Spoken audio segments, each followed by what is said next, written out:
الحمد لله وحده والصلاة والسلام على من لا نبي بعده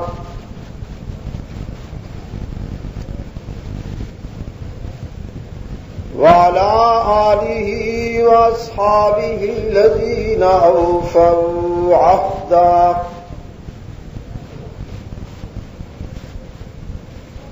الذين هم مفاتيح الرحمة ومصابيح الغرر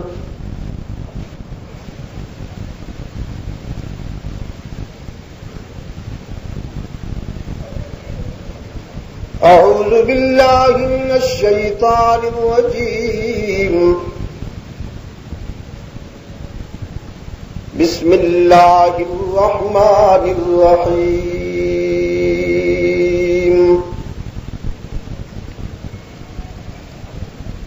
وَإِذْ غَدَوْتَ مِنْ أَهْلِكَ تُبَوِّئُ الْمُؤْمِنِينَ مَقَاعِدَ لِلْقِتَالِ وَاللَّهُ سَمِيعٌ عَلِيمٌ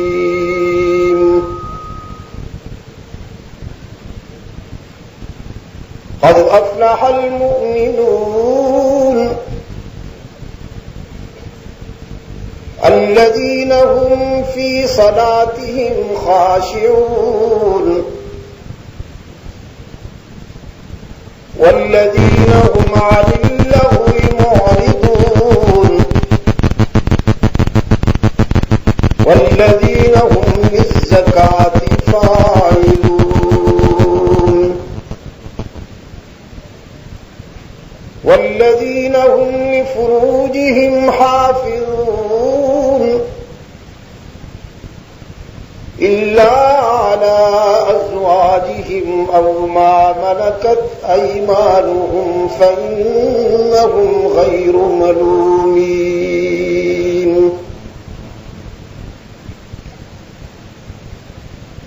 فمن ابتغى وراء ذلك فأولئك هم العادون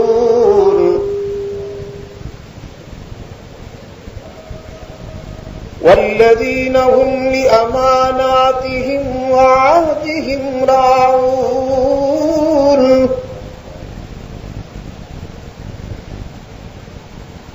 والذين هم على صلواتهم يحافظون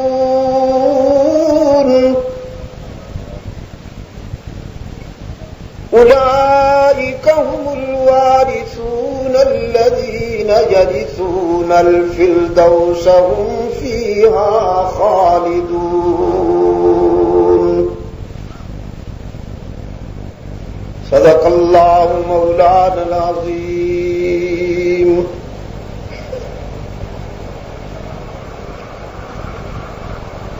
وقال النبي صلى الله عليه وسلم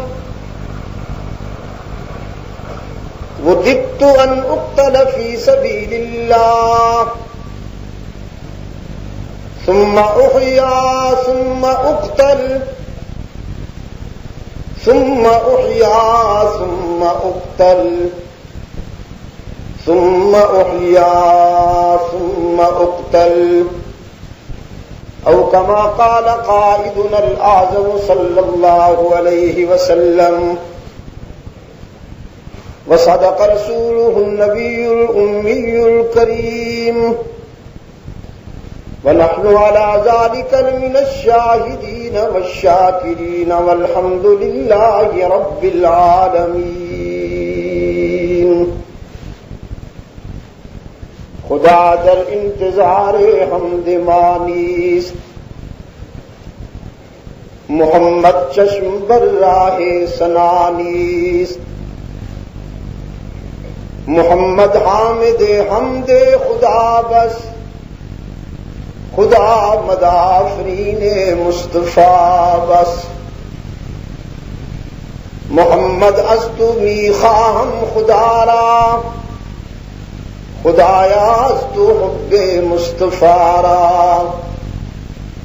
اللهم صل علی سيدنا محمد وعلى آله وأصحابه كما صليت على إبراهيم وعلى آل إبراهيم إنك حميد مجيد اللهم بارك على محمد وعلى آل محمد كما باركت على إبراهيم وعلى آل إبراهيم إنك حميد مجيد صدر اجلاس، ارباب علم و دانش، محترم بزرگوں اور عزیز دوستوں، آج 10 مئی 1990 ہم یہاں اکوڑا خٹک ضلع پشاور سرحد پاکستان میں مجلس تحفظ حقوق اہل سنت و جماعت اکوڑا خٹک کے زیر اہتمام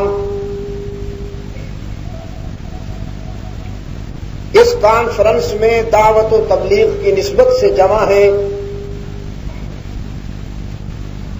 جسے عظمت صحابہ کے عنوان سے معنون کیا گیا ہے۔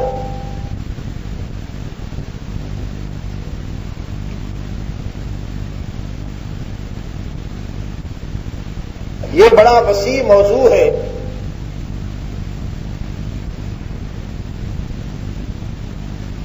اگر میں یہ کہوں کہ عظمت صحابہ کے تصور سے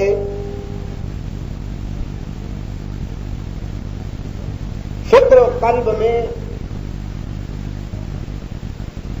عظمتوں کا ایک ایسا سمندر اتر آتا ہے کہ جس کا احاطہ کرنا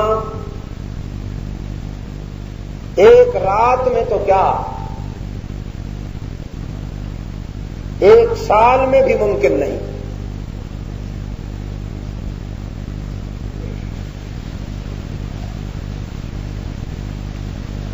جیسا کہ مجھ سے پہلے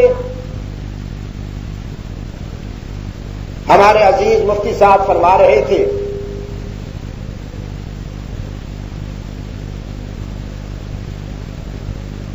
اللہ نے محض اپنے فضل و کرم کے ساتھ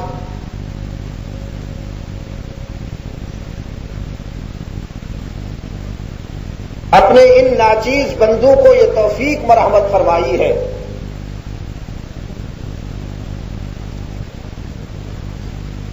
کہ ہم اپنی بساط اور استعداد کے مطابق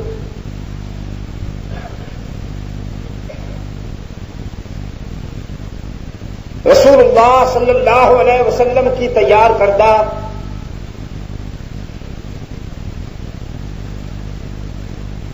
مثالی جماعت،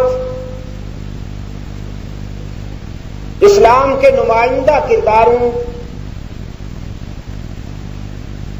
حضرات صحابہ کرام رضوان اللہ تعالی علیہم اجمعین کی عظمتوں سے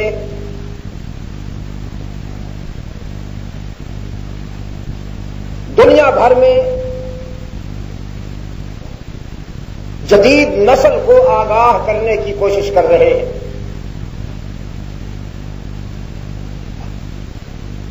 ہر دور کے اپنے تقاضے ہوتے ہیں۔ عصر حاضر میں جدید مواصلاتی سہولتوں نے، سائنس اور ٹیکنالوجی نے اس وسیع و عریض دنیا کو ایک محلے میں بدل کے رکھ دیا۔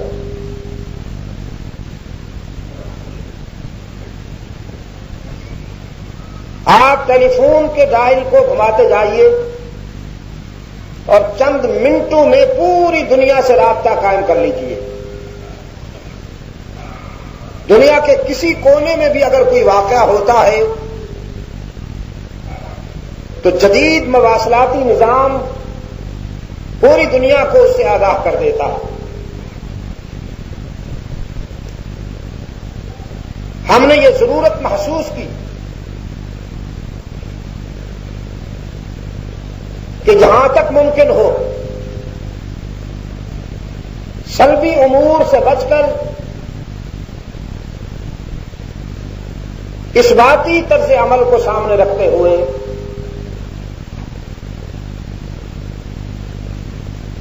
قرآن و سنت کی تعلیمات سے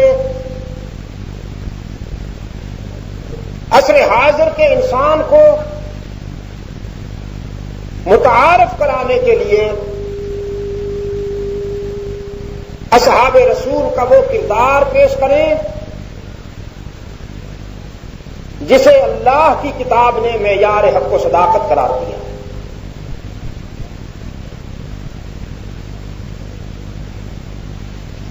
آج کی اس ملاقات میں میں مناسب سمجھتا ہوں کہ ہم غزوہ احد میں رحمت عالم صلی اللہ علیہ وسلم اور آپ کی جماعت کے سیرت و کردار پر گفتگو کریں. آپ کو معلوم ہے کہ غزوہ احد کس مہینے میں ہوا؟ معلوم ہے آپ کو؟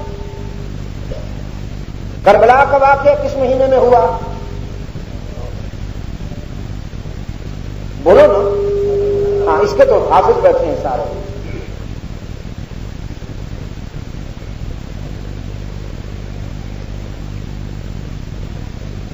غزوہ بدر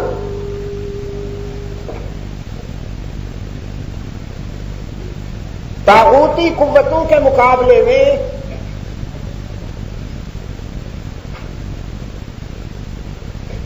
اسلام کی پہلی ٹکر ہے.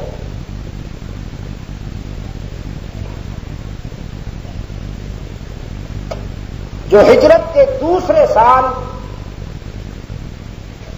رمضان المبارک کی 17 تاریخ کو منظر عام پہ آئی.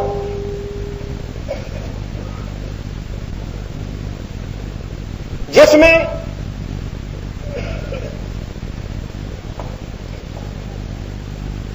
تعداد کے لحاظ سے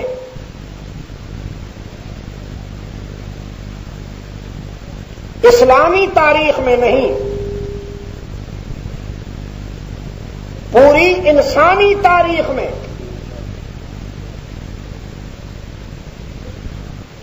تعداد کے لحاظ سے، افراد کے لحاظ سے اسلامی تاریخ میں نہیں پوری انسانی تاریخ میں کم سے کم افراد نے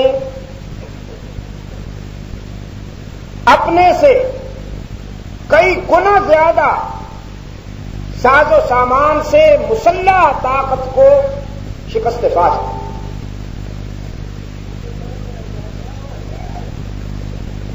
یہ 313 افراد جو تھے یہ سب کے سب منجھے ہوئے تیار، جسے آپ ٹرینڈ کہتے ہیں، فوجی تربیت یافتہ کہتے ہیں، وہ نہیں. ان 313 میں کچھ بوڑھے بھی تھے، کچھ بچے بھی تھے. ان بوڑھوں اور بچوں کو ملا کر 313 کی تعداد. حق تعالی نے فرمایا وَلَقَدْ نَصَرَكُمُ اللَّهُ بِبَدْرٍ وَأَنْتُمْ أَذِلَّةٌ. اللہ نے تمہیں بدر کے محاذ پر کامیابی عطا فرمائی،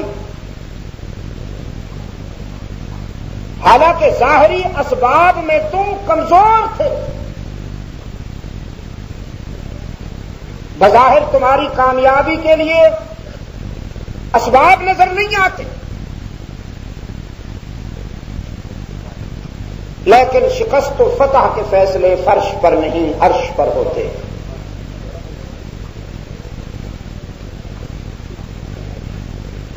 کم من فئۃ قلیلۃ غلبت فئة کثیرۃ بإذن اللہ. بسا اوقات ایسے ہوتا ہے کہ بہت بڑی تعداد کے مقابلے میں چھوٹی سی تعداد کامیاب ہو جاتی ہے، مگر اللہ کے حکم سے، اپنی قوت بازو سے نہیں. وہ چاہے تو ہاتھیوں پر بیٹھ کر آنے والوں کے مقابلے میں چھوٹے چھوٹے پرندوں کو ان کی موت کا سبب بنا دے.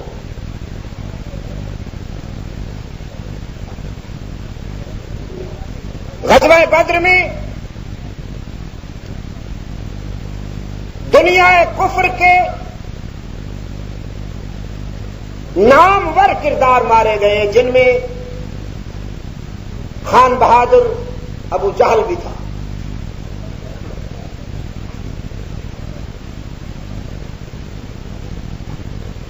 اور ایز ایکسیلنسی نواب اتبا بھی تھا.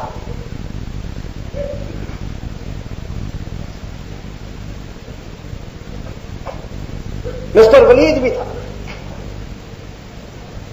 ان کے بڑے خان بہادر قسم کے، نواب زادے قسم کے، پیر زادے قسم کے کردار مارے گئے.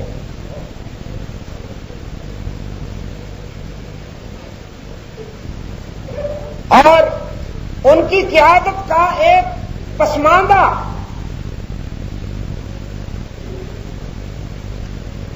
سردار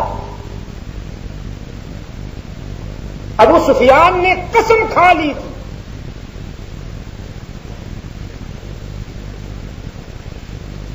کہ جب تک میں بدلہ نہیں لوں گا چین سے نہیں بیٹھوں گا.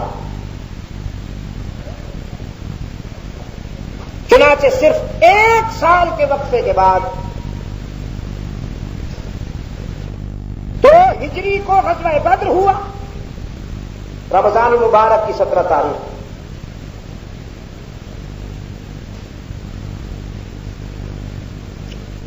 اچھا، غزوہ بدر میں اللہ کی امداد ہوئی، اللہ کی جب مدد ہوئی تو اس کے 4 اسلوب بیان کیے ہیں قرآن کریم میں. کتنے؟ 4 اسلوب بیان کیے ہیں قرآن کریم. فرمایا یغشیکم النعاس امنۃ منہ. ایک.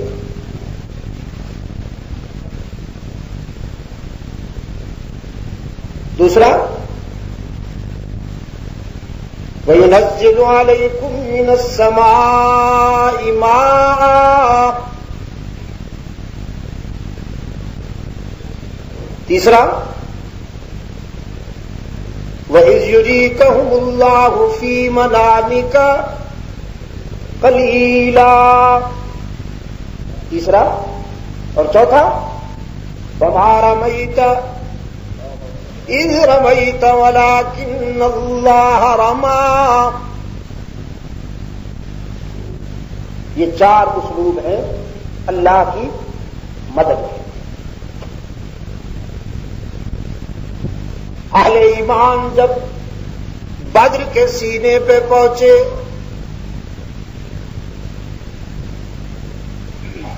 روزوں کے مارے ہوئے جسم، کیا کہا میں نے؟ اور آہستہ بولیے، آہستہ بولیے. جیسے ہم روزوں کے پلے ہوئے جسم، مارے ہوئے کیوں کہتے ہو؟ پورا سال ہمارا بجٹ اتنا نہیں ہوتا جتنا رمضان میں ہوتا ہے.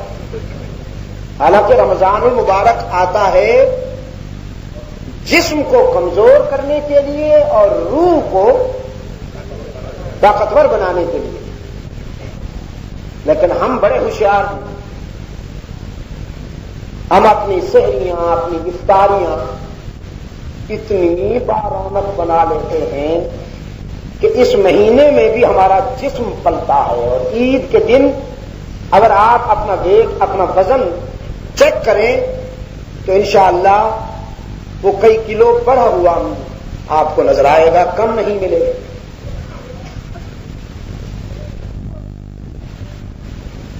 لیکن صحابہ کرام رضوان اللہ تعالی علیہم اجمعین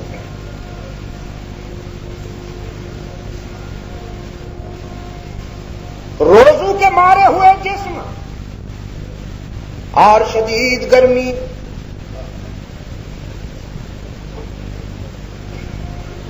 اور پھر صحرائے عرب کے سینے پر شولوں کی طرح جھلسا دینے والے ہواؤں کے لپکوں میں گرد و غبار میں اٹے ہوئے جسم جو ہی بدر میں پہنچے تو سب سے پہلے اللہ ہوا کہ ان تھکے ہوئے جسموں پر اللہ نے نیند طاری کر دی بلا ارادہ۔ بلا نیند کے لیے تو یہ ہوتا ہے نا کہ بستر بچھایا جاتا ہے، پھر تکیہ سرہانے میں رکھا جاتا ہے، پھر آدمی لیٹتا ہے، سوچتا ہے ذہنی طور پر مائنڈ میک اپ کرتا ہے میں سو رہا ہوں، پھر نیند کو بلاتا ہے آ جا، وہ آئے نہ آئے۔ لیکن یہاں بلا ارادہ یہ پہنچے اور نیند طاری ہو گئی۔ اتنی مختصر وقت کے لیے وہ نیند تھی کہ میں لمٹ بیان ہی نہیں کر سکتا،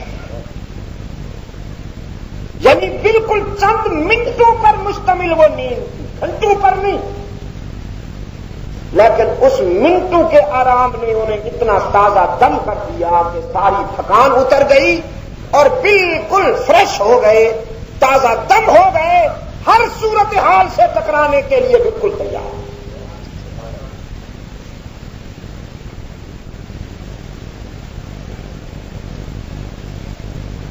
صورتحال یہ تھی کہ مسلمانوں نے جس جگہ پر پڑاؤ کیا تھا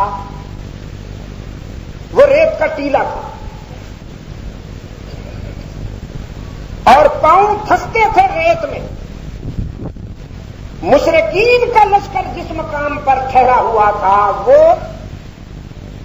متوازن اور ہموار زمین تھی، وہ پختہ تھی، وہاں پاؤں جمتے تھے، یہ ریت تھی، یہاں پاؤں پھنستے تھے، تو عین اسی وقت بارش ہو گئی، ریت جم گئی، یہ ٹیلا پختہ ہو گیا، یہاں پاؤں جمنے لگے اور وہ زمین کیچڑ بن گئی، وہاں پاؤں پھنسنے لگے اور پھسلنے لگے۔ اور جب کیچڑ بن جائے جو گل بسیار شد پینا بلغزن،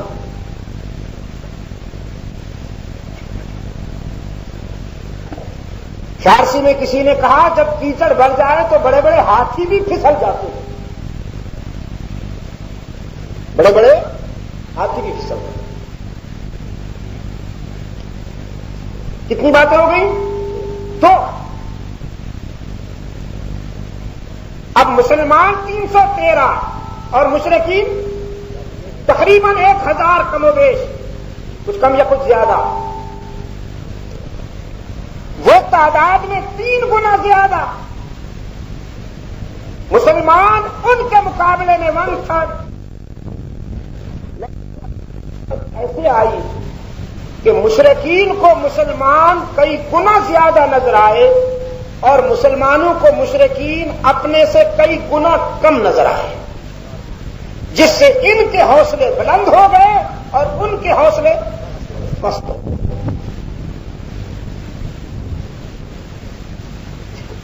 چوتھی بات یہ ہوئی کہ رحمت عالم صلی اللہ علیہ وسلم نے ایک ریت کی مٹھی بھر کے پھینکی، وہ ریت کے ذرات ان کی آنکھوں میں ایٹم بم کے ذروں سے بھی زیادہ شدت کے ساتھ مؤثر ہوئے، وہ آنکھیں ملتے رہے اور مسلمانوں نے بڑے آرام کے ساتھ انہیں ٹھکانے لگایا۔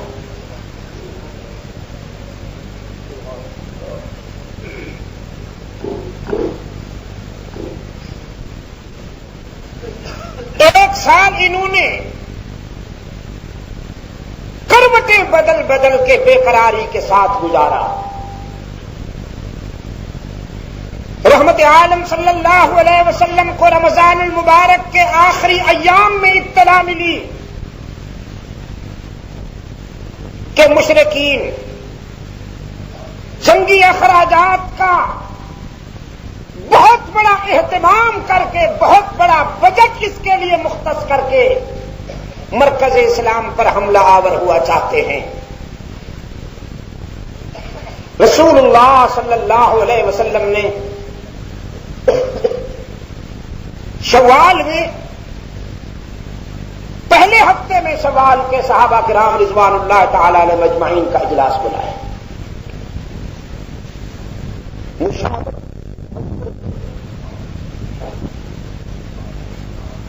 پوچھا کیا کرنا چاہیے؟ صحابہ کرام رضوان اللہ علیہ مجمعین نے عرض کیا اللہ کے رسول آپ کا کیا مشورہ؟ ہم چاہتے ہیں کہ ہم اپنا مشورہ اور اپنی رائے دینے سے پہلے آپ کی رائے گرامی سن لیں.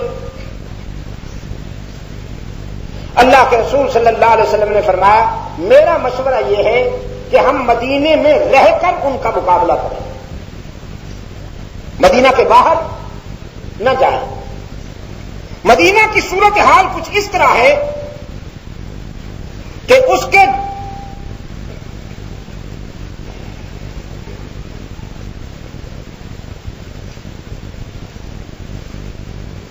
یہ مغرب ہوا، یہ مشرق ہوا، یہ جنوب ہوا، یہ شمال ہوا. تو مدینہ طیبہ کے جنوب میں احد ہے، شمال میں بھی پہاڑ ہے، مغرب میں کھجوروں کے اتنے گھنے مسلسل باغات ہیں کہ جیسے فطرت نے خود بخود کھجوروں کے تنے ایک دوسرے سے ملا کے گاڑ دیے ہوں کہ کوئی دشمن اس طرف سے حملہ نہ کر سکے. گویا جنوب بھی محفوظ، شمال بھی محفوظ، مغربی حصہ بھی محفوظ، صرف مشرقی حصہ رہ جاتا ہے جہاں سے دشمن حملہ کر سکتا ہے. رحمت عالم صلی اللہ علیہ وسلم نے فرمایا میری رائے یہ ہے کہ مدینہ چونکہ بہت محفوظ ہے دفاعی نقطۂ نظر سے، ہمیں صرف ایک رخ پر دشمن کا خیال کرنا پڑے گا، ہمیں مدینہ میں رہ کر ہی دشمن کا دفاع کرنا چاہیے. چنانچہ غزوہ خندق میں یہی حکمت عملی اپنائی گئی. لیکن صحابہ کرام رضوان اللہ تعالی علیہ مجمعین میں سے وہ لوگ کہ جو غزوہ بدر میں شریک نہ ہو سکے تھے، انہوں نے عرض کیا اللہ کے رسول ہماری رائے یہ ہے کہ ہم باہر میدان میں جائیں اور میدان میں دشمن کا مقابلہ کریں. اس میں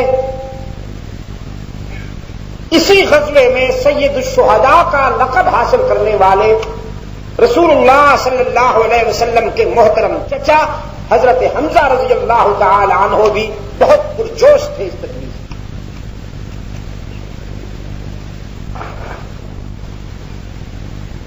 جب اللہ کے رسول صلی اللہ علیہ وسلم نے دیکھا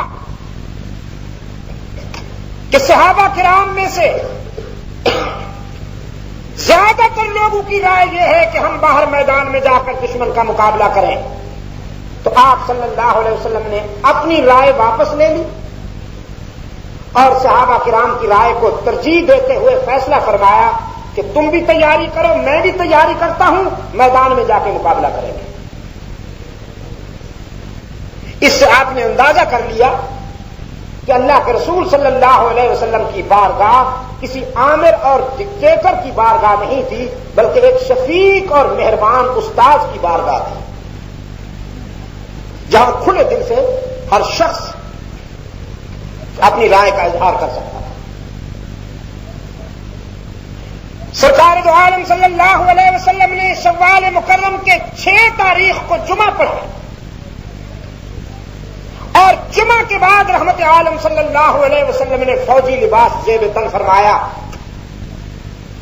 بادشاہ صدق و وفا سیدنا و سید الصحابہ حضرت ابو بکر صدیق رضی اللہ تعالی عنہ، امام عدل و حریت سیدنا فاروق اعظم رضی اللہ تعالی عنہ نے مل کر ان دونوں جاں بازو نے اپنے قائد کو فوجی لباس پہنایا۔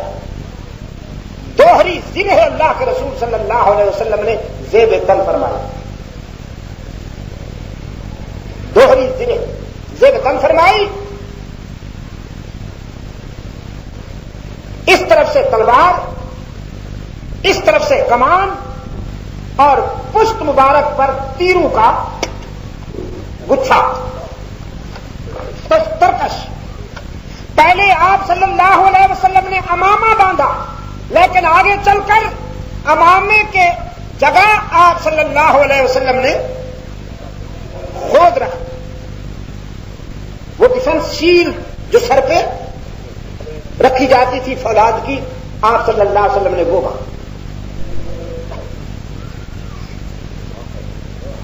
فوجی لباس میں سج دھج کر رحمت للعالمین صلی اللہ علیہ وسلم جب صحابہ کرام کے سامنے آئے، حضرت علی رضی اللہ تعالیٰ عنہ فرماتے ہیں میری آنکھوں نے پوری زندگی میں اتنا حسین انسان کبھی نہ سوچا تھا نہ دیکھا، جتنا رحمت عالم صلی اللہ علیہ وسلم فوجی لباس میں خوبصورت نظر آ رہے تھے۔ آج کل تو سب سے بڑا اللہ والا وہ ہے جس نے کبھی فوجی کام کیا ہی نہ ہو، کبھی ہتھیار دیکھے ہی نہ ہو، جس کی پرواز تسبیح ہو، چادر ہو اور یوں سکڑا ہوا ہو، دور سے دیکھو تو زکات دینے کو جی چاہے۔ لوگ کہتے ہیں بڑا اللہ والا ہے جی، بڑا اللہ والا ہے۔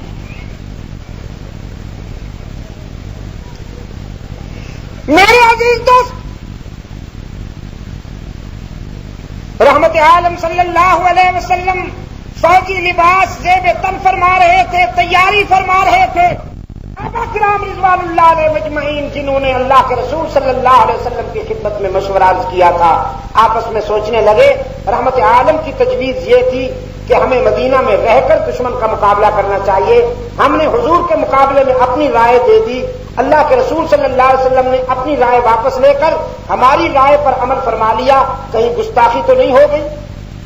چنانچہ سب نے فیصلہ کیا کہ حضور جب تشریف لائیں گے تو ہم اپنی رائے وڈرا کر لیں گے، واپس کر لیں گے، اور اللہ کے رسول صلی اللہ علیہ وسلم کی رائے پر عمل کرنے پر آمادگی کا اظہار کریں گے۔ جب رحمت عالم صلی اللہ علیہ وسلم فوجی لباس پہن کر باہر تشریف لے آئے تو تمام صحابہ نے پھر اتفاق عرض کیا، اللہ کے رسول ہم اپنی رائے واپس لیتے ہیں، ہم آپ کی رائے سے اتفاق کرتے ہیں، جس طرح آپ فرماتے ہیں اسی طرح ہم بھی متفق ہیں کہ مدینے کے اندر رہ کر مقابلہ کیا جائے۔ رحمت عالم صلی اللہ علیہ وسلم نے فرمایا پیغمبر نے فوجی لباس پہن لیا ہے، اب فیصلہ ہونے سے پہلے یہ لباس نہیں اترے گا۔ اس دور کی سیاست تو نہیں تھی نا جی کہ یار لوگ کفن پہنتے بھی ہیں پھر اتار بھی دیتے ہیں، یا سارے قیامت نہیں ہے۔ کفن پوش جلوس نکلتا ہے، وہ کفن پھر اتار، انا للہ و انا الیہ راجعون، کبھی کفن بھی اترے۔ ہر چیز سیاست کی بھیڑ چڑھ گئی۔ بھئی اگر تم نے کفن پہن لیے ہیں تو پھر فیصلہ ہونے سے پہلے کفن نہیں اترنے چاہیے۔ رحمت عالم صلی اللہ علیہ وسلم نے فرمایا یہ کوئی زیبہ نہیں ہے پیغمبر کے لیے کہ فوجی لباس وہ زیب تن کر لے اور فیصلہ ہوئے بغیر وہ اتار دے۔ اب انجام اس کے ہاتھ میں ہے، ہم اسی پر بھروسہ کیے ہوئے تیار ہو گئے۔ احد کی طرف رحمت عالم صلی اللہ علیہ وسلم بڑھے۔ احد سے بہت زیادہ انس تھا اللہ کے رسول صلی اللہ علیہ وسلم کو۔ ایک موقع پہ فرمایا یہ ہم سے اور ہم اس سے محبت کرتے ہیں، احد سے متعلق۔ ابن ابی رئیس المنافقین چند قدم بڑھا، پھر یہ کہہ کر واپس ہو لیا اپنے چیلوں سمیت کہ چونکہ ہماری رائے پر عمل نہیں کیا گیا ہم اس مہم کا ساتھ نہیں دیتے۔ اس کا خیال یہ تھا کہ جب میں لوٹوں گا تو پورا لشکر میرے پیچھے آ جائے گا، لیکن بحمد اللہ تعالی اس کی یہ سازش ناکام ہوئی اور مسلمان پورے صبر اور استقامت کے ساتھ اللہ کے رسول صلی اللہ علیہ وسلم کی رفاقت میں مستحکم رہے۔ رحمت عالم صلی اللہ علیہ وسلم احد کے دامن میں پہنچے، آپ صلی اللہ علیہ وسلم نے وہاں فیلڈنگ کی، صفیں آراستہ کی، 50 افراد پر مشتمل صحابہ کا ایک دستہ احد پہاڑ کے ایک درے میں متعین فرمایا عبداللہ ابن جبیر رضی اللہ تعالی عنہ کی قیادت میں، اور یہ کہتے ہوئے کہ اگلے حکم تک تم نے یہاں سے نہیں ہٹنا، یہاں پر تم نے قائم رہنا ہے، جب تک ہم تمہیں حکم نہ دیں یہاں سے نہیں ہٹنا۔ ادھر مشرکین مکہ بڑی تیاریوں کے ساتھ آئے تھے۔ جنگ شروع ہونے سے پہلے انہوں نے یہ حربہ استعمال کیا کہ ایک بہت بڑا ان کے ساتھ گدی نشین آیا تھا۔ کیا کہا میں نے؟ بہت بڑا گدی نشین، لمبا چبا، سر پہ خاص قسم کا امامہ، خود نہیں، یہ حضرت صاحب جو ہوتے ہیں وہ خود وود نہیں ہوا کرتا، وہاں خاص قسم کا امامہ، ہاتھ میں لمبا سا ڈنڈا، قیمتی پتھروں والی تسبیح، اتنی بڑی داڑھی اور چمکتا ہوا چہرہ، کمبخت مال جو کھاتے ہیں چہرہ تو چمکتا ہے۔ اب جاہلوں کا خیال یہ ہے جس کا چہرہ چمکے، ذرا روشن چہرہ ہو، خون جس میں زیادہ ہو، لوگ کہتے ہیں یہ ولی اللہ، یہ ولی اللہ ہے یا دابۃ الارض ہے۔ مرغے کھائیں، 5 اسٹار ہوٹلوں میں رہیں، یہ سرکاری دمبے جتنے بھی ہیں، حکومت کے پلے ہوئے ملا، اور ان کے چہرے چمکے، یہ ولایت چمک رہی ہے یا مال چمک رہا؟ مال چمکتا ہے نا جی۔ تو قوم کے نذرانوں پہ پلا ہوا وہ حضرت صاحب سب سے پہلے آیا، اس کا لقب تھا ابو عامر۔ کیا؟ ابو عامر۔ اصل میں یہ مکہ میں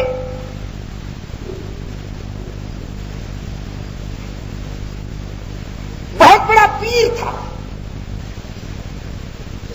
لوگوں کو تعویذ گنڈے دیا کرتا تھا، اور لوگ اس کے جال میں پھنسے ہوئے تھے۔ اس کا خیال یہ تھا کہ میں اپنے پیری کے زور سے عرب پہ چھا جاؤں گا، چشم عالم کو کور رہنے دے، دعائیں کرتا تھا ہمیشہ، یا اللہ چشم عالم کو کور رہنے دیجیے۔ کور کی کیا معنی؟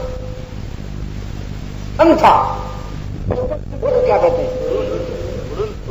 رند۔ یا اللہ چشم عالم کو رند رہنے دے، چشم عالم کو کور رہنے دے۔ کور فارسی میں کہتے ہیں رند کو۔ چشم عالم کو کور رہنے دے اور میری پیری میں زور رہنے دے، انہیں اندھا ہی رکھنا، رند ہی رکھنا، تاکہ میری پیری چلتی رہے۔ لیکن رحمت عالم صلی اللہ علیہ وسلم سراج منیر بن کر فاران کی بلندیوں سے طلوع ہوئے، اور رحمت عالم صلی اللہ علیہ وسلم نے یہ نغمہ بلند کیا جو بہار ہو کے خزاں ہر موسم میں بلند ہوتا ہے۔ فرمایا قولوا لا الہ قولوا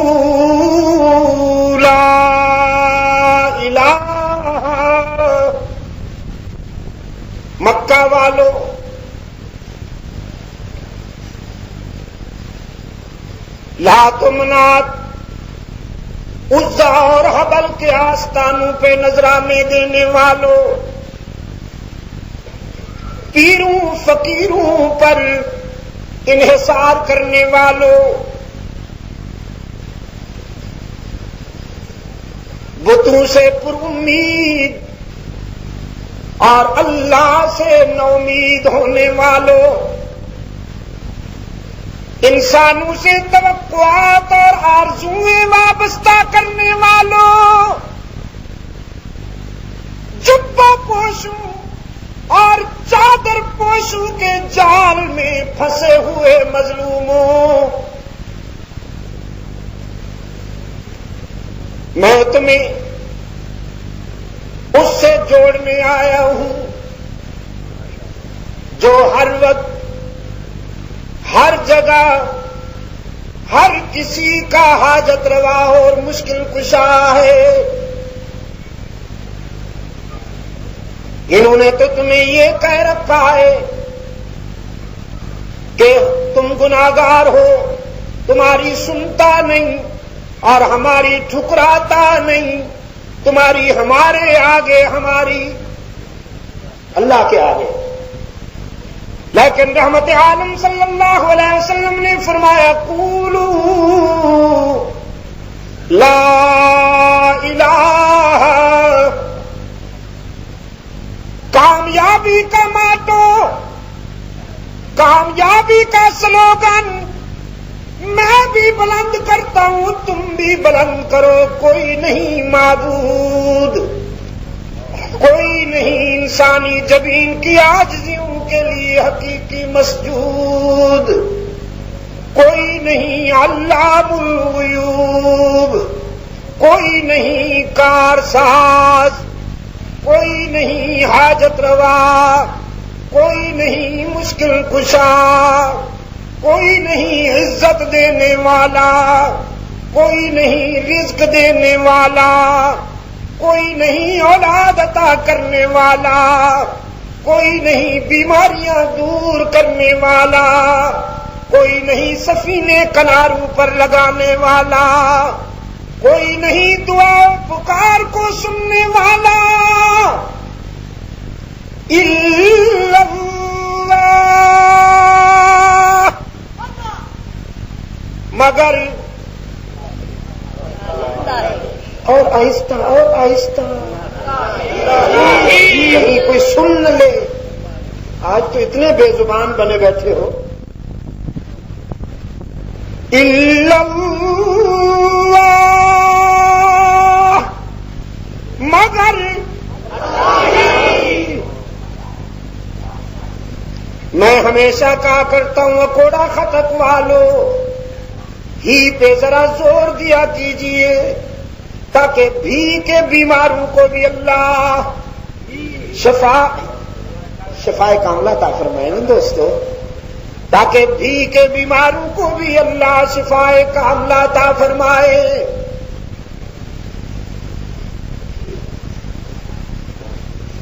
رحمت عالم صلی اللہ علیہ وسلم کی آواز گدی نشینوں کا صفایا کر گئی، مارکیٹیں اجڑ گئی، ساری سپر مارکیٹیں، اور یہ ابواب بھی مستقبل بھی تاریک ہو گیا۔ لیکن آج یہ سوچ کے آیا نیا جبہ پہن کر، نیا امامہ باندھ کر، نئی تصویر لے کر، نیا ڈنڈا پکڑ کر رنگدار، اس کا خیال یہ تھا جب میں سامنے جاؤں گا تو یہ چمکتا ہوا چہرہ، یہ بنی بوس جبہ، یہ مخصوص چادر دیکھتے ہی یہ سارے جتنے بھی ہیں مہاجر مکہ سے نکلے ہوئے جو وہابی ہو گئے ہیں، یہ سب میرے پاس کہ ہمارے حضرت آ گئے ہیں، حضرت صاحب نے بلا لیا ہے، اب ہم مجبور ہیں۔ پیر صاحب نے بلا لیا ہے۔ سب سے پہلے ابو عامر اصحاب رسول کے سامنے آیا، بڑی امیدیں لے کر، کہنے لگا مجھے جانتے ہو بچوں، مجھے جانتے ہو؟ پتہ ہے صحابہ نے کیا جواب دیا؟ فرمایا ہاں شیطان ابن شیطان، ہم تجھے اچھی طرح جانتے ہیں۔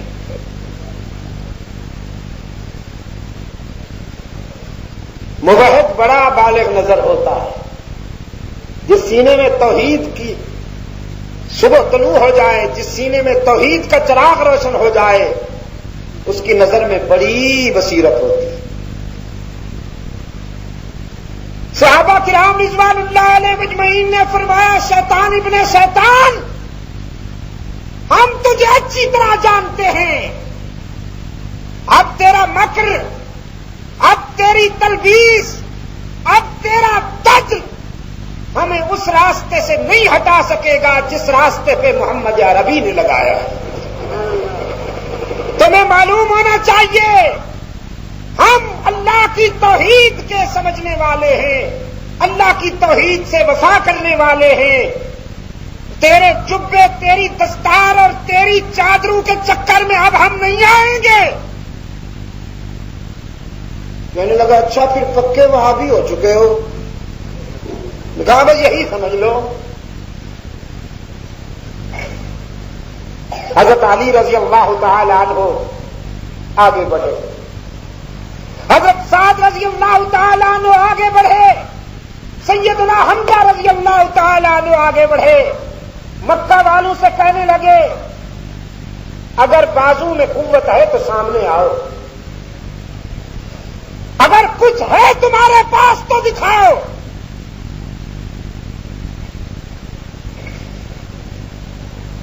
یہ مکر کی باتیں، یہ دجل کی باتیں کارگر نہیں ہوں گی۔ پہلے انفرادی طور پر کچھ ٹکراؤ ہوا، پھر اجتماعی حملہ کیا صحاب رسول نے، اور ایک ہی یلغار میں مشرکین کے ٹڈی دل کا منہ پھیر دیا، بکھر گئے مشرکین۔ وہ 50 افراد کا دستہ جنہیں اللہ کے رسول صلی اللہ علیہ وسلم نے متعین فرمایا تھا، انہوں نے خیال کیا ہمیں یہاں اس لیے کھڑا کیا گیا تھا کہ جب تک فتح حاصل نہ ہو جائے ہم یہاں کھڑے رہیں۔ اب چونکہ مشرکین بھاگ نکلے ہیں، مسلمان غالب آ رہے ہیں، تو اب ہمارا یہاں کھڑا رہنا کوئی ضروری نہیں رہا۔ اگرچہ ان پر جو امیر بنائے گئے تھے حضرت عبداللہ بن جبیر رضی اللہ تعالی عنہ، انہوں نے انہیں روکا، لیکن وہ یہ سمجھ کر اپنے اجتہادی موقف پر چلے آئے کہ چونکہ اللہ نے مسلمانوں کو فتح عطا کر دی ہے تو اب ہمارا بقیہ وقت کے لیے یہاں قائم رہنا ضروری نہیں ہے۔ وہ اس جگہ سے ذرا اترے تو حق تعالی نے فرمایا ہم نے تمہیں تھوڑی سی تنبیہ کی۔ قرآن کریم نے اسے کرہن کا تصور دیا ہے۔ الفاظ کیا ہے؟ یمسسکم کرہن، یمسسکم کرہن، تمہیں یہاں زخم پہنچا، لیکن جنگ میں تو ایسے ہوتا رہتا ہے۔ بدر میں انہیں بھی تو زخم پہنچا تھا، لیکن آج تمہیں یہ زخم کیوں پہنچا؟ اس لیے کہ تم نے اللہ کے رسول صلی اللہ علیہ وسلم کے حکم کے مقابلے میں اپنی رائے کو ترجیح۔ رسول اللہ صلی اللہ علیہ وسلم نے تمہیں کہا تھا کہ تا حکم ثانی یہاں سے نہیں ہٹنا، تو تم ہٹے ہو۔ ہم نے تمہیں بتایا ہے کہ کامیابی تمہارے فکر اور تدبیر کے نتیجے میں نہیں آئے گی، کامیابی تو صرف اطاعت رسول کے نتیجے میں اور اللہ کے فضل و کرم سے آئے گی۔ اطاعت رسول میں اتنا وزن ہے کہ ایک جنگ میں نماز کے وقت مسلمان مسواک کر رہے تھے، آپ کو معلوم ہے نا مسواک رسول اللہ صلی اللہ علیہ وسلم کی، اگر علماء مجھے اجازت دیں تو میں اسے واجب جیسی سنت کہوں۔ دیکھیے نا، تہجد کی جو نوافل ہیں یہ کیا ہیں؟ سوچ کر بولیے نا حضرت، مستحب نوافل ہیں نا، لیکن اتنی پسندیدہ ہیں کہ قرآن کریم میں ان کا تذکرہ ہے، وَمِنَ اللَّيْلِ فَتَہَجَّدْ بِهِ نَافِلَةً لَكَ عَسَىٰ أَن يَبْعَثَكَ رَبُّكَ مَقَامًا مَحْمُودًا۔ صبح کے وقت میرے محبوب تہجد کی نوافل ادا کیا کیجیے کہ اس وقت تیری اللہ کے حضور عاجزی تجھے بلند کر دے گی۔ جیسے آپ صبح کے وقت ماشاءاللہ اٹھتے ہیں، اللہ کے حضور سر جھکاتے ہیں، بالخصوص میرے عزیز نوجوان جو رات کے 1-2 بجے تک VCR دیکھتے ہیں اور دن کے 10 بجے تک جانور بن کر پڑے رہتے ہیں۔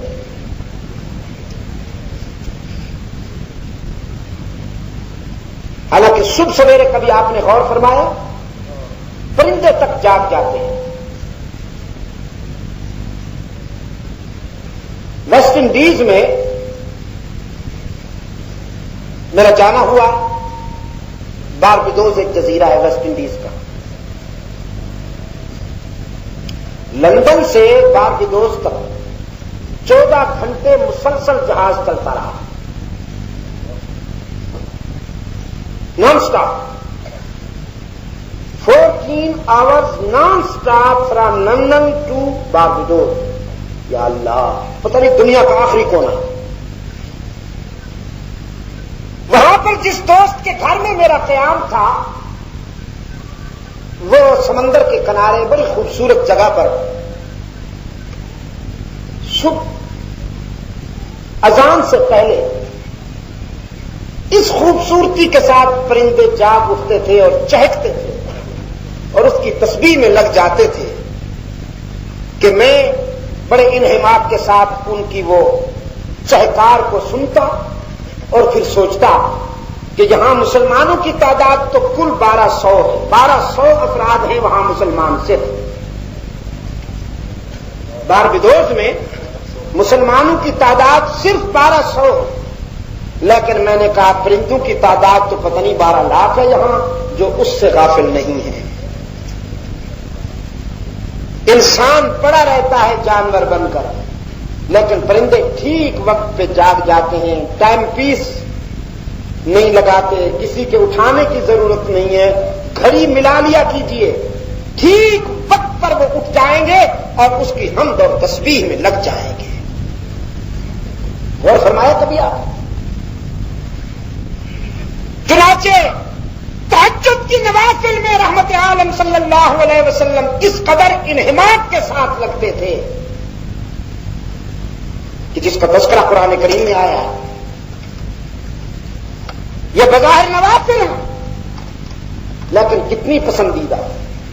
مسواک بظاہر سنت ہے لیکن اللہ کے رسول صلی اللہ علیہ وسلم کو اتنا پسند تھا کہ آپ صلی اللہ علیہ وسلم کی حیات طیبہ کا آخری عمل مسواک ہے۔ آپ صلی اللہ علیہ وسلم نے مسواک کیا اور دنیا چھوڑ دی۔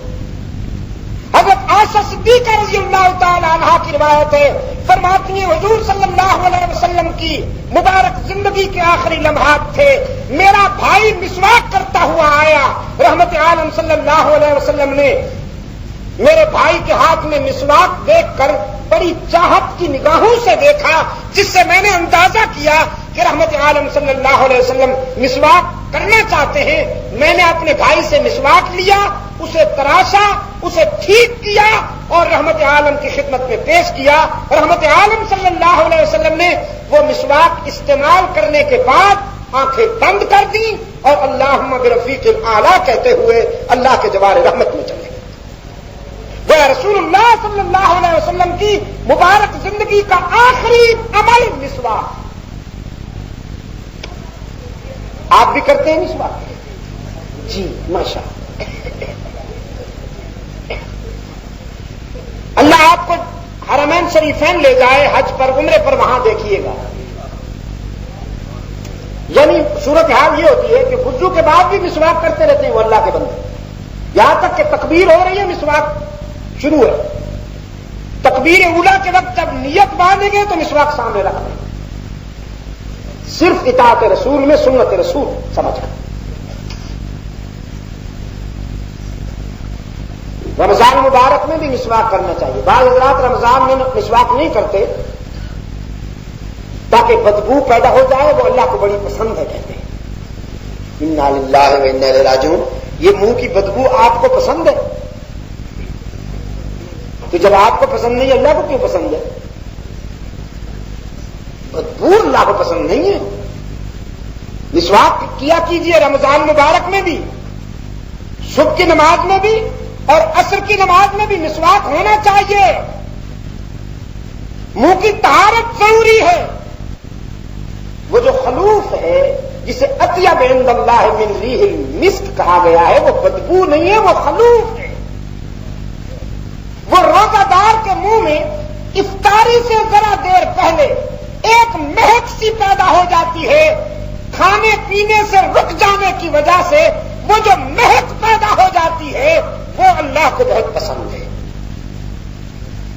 یہ نہیں کہ مسواک نہ کیا جانا چاہیے تاکہ بدبو پیدا ہو جائے، وہ اللہ کو بڑی پسند ہے۔ انا للہ، بعض حضرات کے منہ سے تو اتنی بدبو پیدا ہو جاتی ہے کہ مسجد میں بیٹھے ہوں تو ایک قیامت بپا ہوتی ہے، دل چاہتا ہے یہ اللہ اس سے مجھے نجات عطا فرمائے یا اس کو مجھ سے نجات عطا فرمائے۔ اللہ کے رسول صلی اللہ علیہ وسلم، اسلام تو اتنا نظافت والا دین ہے، نفاست والا دین ہے کہ حضور نے فرمایا اگر پیاز کھاؤ یا لہسن کھاؤ تو اس وقت تک مسجد نہ آؤ جب تک تمہارے منہ میں پیاز اور لہسن کی بو آ رہی ہے۔ آپ سمجھے کہ نہیں؟ سکتے ہیں جان بچانا چاہتے ہو تو بھاگو، صرف یہی سن کر وہ بھاگ نکلے، یعنی مقابلے کی نوبت ہی نہ آئی۔ ایک سنت کی اطاعت میں اللہ نے مسلمانوں کو فتح عطا فرما دی۔ یہ جو ایک طرح پہنچا، ایک زخم لگا، ایک تنبیہ ہوئی، جھنجھوڑا گیا، یہ بتلانے کے لیے کہ کامیابی تمہاری فکر و تدبیر کے نتیجے میں نہیں آئے گی، اطاعت رسول کے نتیجے میں اللہ کے فضل و کرم کے ساتھ آئے گی۔ خالد بن ولید اس وقت مسلمان نہیں ہوئے تھے، اس وقت تک مشرک تھے، انہوں نے اسی راستے سے مسلمانوں پر حملہ کیا، صورتحال تبدیل ہو گئی، مسلمان آزمائش میں آ گئے اور اس حد تک آزمائش میں آ گئے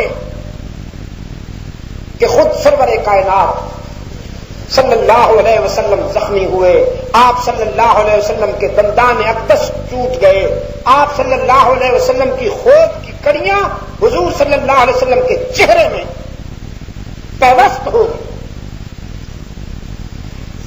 رحمت عالم صلی اللہ علیہ وسلم ایک کڑھے کے اندر گر گئے اور کچھ دیر کے لیے صحابہ کرام کی نظروں سے اوجھل ہو گئے۔ اس پر ابن کمیہ نے آواز بلند کی، ان محمدن قد قتل،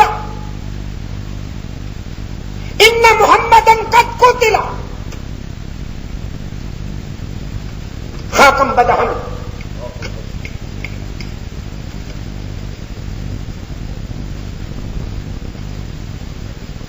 خاکم بدہن۔ اس کمبخت کی زبان سے یہ جملے نکلے کہ محمد قتل کر دیے گئے۔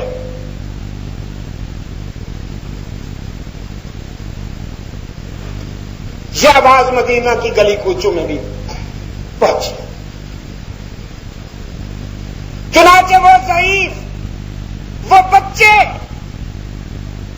وہ عورتیں جنہیں اللہ کے رسول صلی اللہ علیہ وسلم نے حرب و ضرب کی گناہ باریوں سے مستثنا کر دیا تھا، اور فرمایا تھا تم گھروں میں بیٹھو، تم پناہگاہوں میں بیٹھو۔ جب انہوں نے یہ سنا کہ ہمارا قائد شہید ہو گیا ہے، بچے، بوڑھے، عورتیں گھروں سے نکل کر مدینہ کے باہر جمع ہوئے اور سب نے بالاتفاق یہ طے کیا کہ جہاں ہمارے قائد نے اپنی جان قربان کی ہے، ہم بھی وہیں جا کر اللہ کے دین کے لیے اپنی یہ ضعیف جانیں قربان کریں گے۔ ضعفاء کا یہ قافلہ تیار ہوا اور اس قافلے کی قیادت ایک عورت کر رہی تھی، بوڑھی ام عمارہ۔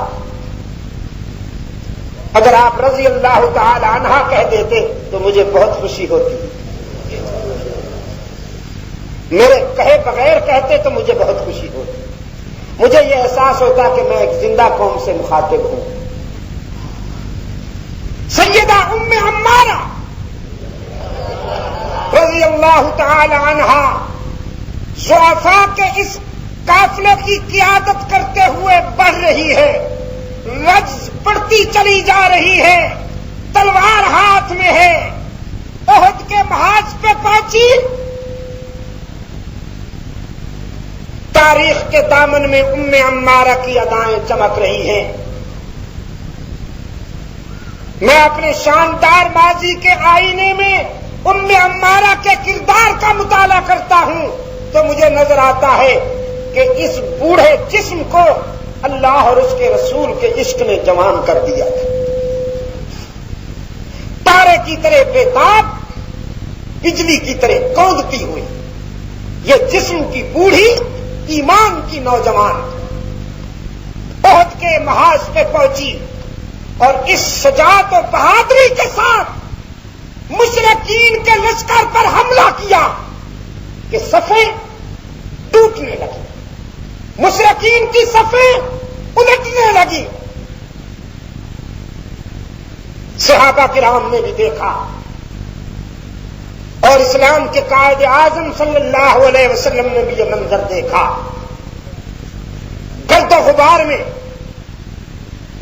صاف دکھائی نہیں دے رہا تھا کہ یہ کون آیا ہے کہ جس نے صفیں الٹ دی ہیں۔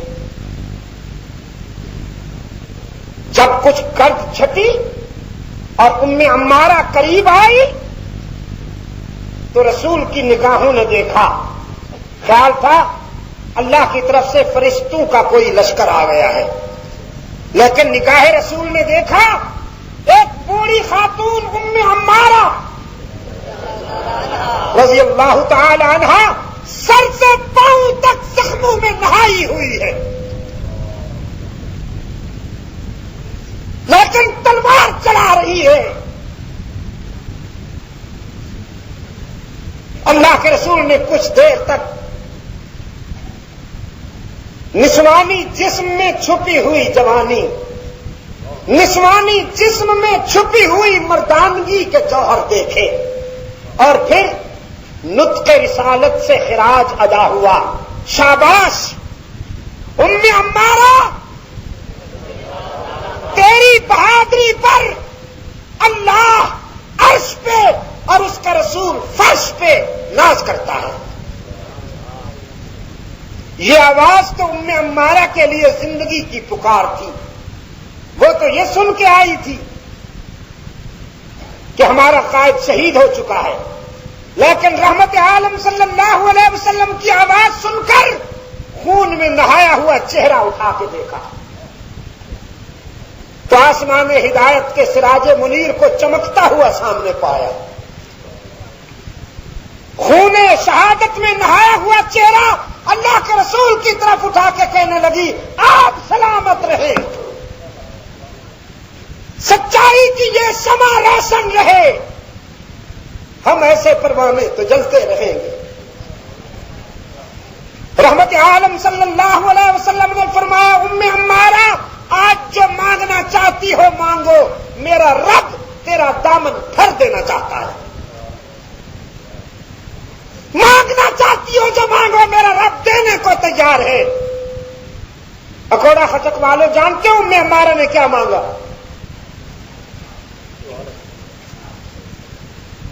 ہم ہوتے تو نہ معلوم کیا مانگتے.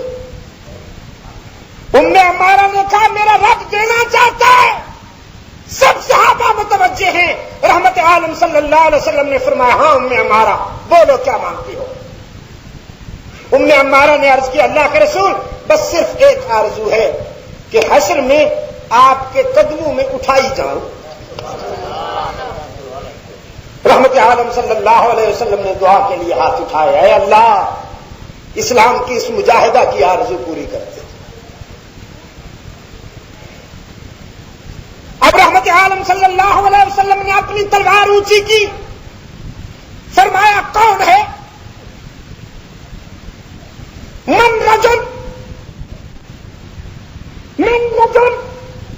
یسری لنا نفسہ. ایسا نا من رجل یسری لنا نفسہ. کوئی ہے جو اپنی زندگی کا سودا کرے ہمارے لیے اور اس تلوار کا حق ادا کرے. صدیق عمر عثمان و علی طلحہ زبیر سعد ابن ابی وقاص یہ سب حضرات موجود ہیں اور ہر شخص کی آرزو ہے کہ اللہ کا رسول اپنی تلوار مجھے دے دے. حضرت زبیر فرماتے ہیں مجھے بڑی حجت تھی. آج مجھے خیال تھا کہ میں اللہ کے رسول صلی اللہ علیہ وسلم کا عزیز بھی ہوں جانباز سپاہی بھی ہوں یہ تلوار مجھے ملے گی. لیکن ہم سب ترستے رہے یہ تلوار ابو دجانہ کو مل گئی. ابو دجانہ رضی اللہ تعالی عنہ اللہ کے رسول صلی اللہ علیہ وسلم کی خدمت میں آئے. کہنے لگے اللہ کے رسول اگر یہ تلوار مجھے مل جائے تو میں اس کا حق ادا کرنے کی کوشش کروں گا. رحمت عالم نے ابو دجانہ کو تلوار دی. ابو دجانہ نے اللہ کے رسول کی تلوار لے کر بڑی عجیب ادا میں چلنے لگا سینہ تان کر. اللہ کے رسول صلی اللہ علیہ وسلم نے فرمایا عام حالات میں اگر کوئی اکڑ کے چلے تو اللہ کے ہاں اس سے بدترین کوئی ادا نہیں ہے. اللہ کے ہاں اس سے ناپسندیدہ کوئی ادا نہیں ہے. لیکن آج میدان جہاد میں ابو دجانہ اکڑ کے چل رہا ہے تکبر سے چل رہا ہے. آج اللہ کے نزدیک اس سے زیادہ محبوب اور پسندیدہ کوئی ادا نہیں ہے. میدان جہاد میں یہ ناجائز جائز ہو چکا ہے. میدان جہاد میں یہ ناپسندیدہ پسندیدہ ہو چکا ہے. ابو دجانہ رضی اللہ تعالی عنہ نے اصابت الموت باندھا ہوا ہے. اس کے آگے لکھا ہے نصر من اللہ و فتح قریب اور اس کے پیچھے لکھا ہے الجبانۃ فی الحرب عار. میدان میں پیٹھ دکھانا عیب کی بات ہے بزدلی ہے. اور شمشیر رسالت ابو دجانہ نے جب لی تو کسی نے عرض کیا اللہ کے رسول آپ کی تلوار کا حق ادا کیسے ہوتا ہے؟ فرمایا بیماروں کا آپریشن کرتے کرتے ٹیڑھی ہو جائے. آپریشن کرتے کرتے ٹیڑھی ہو جائے. اور ابو دجانہ نے جب شمشیر رسالت چلائی تو ایک بار ٹیڑھی نہیں ہوئی کئی مرتبہ ٹیڑھی ہو گئی. پھر اسے سیدھا کیا اور آپریشن شروع. ایک شخص نقاب اوڑے ہوئے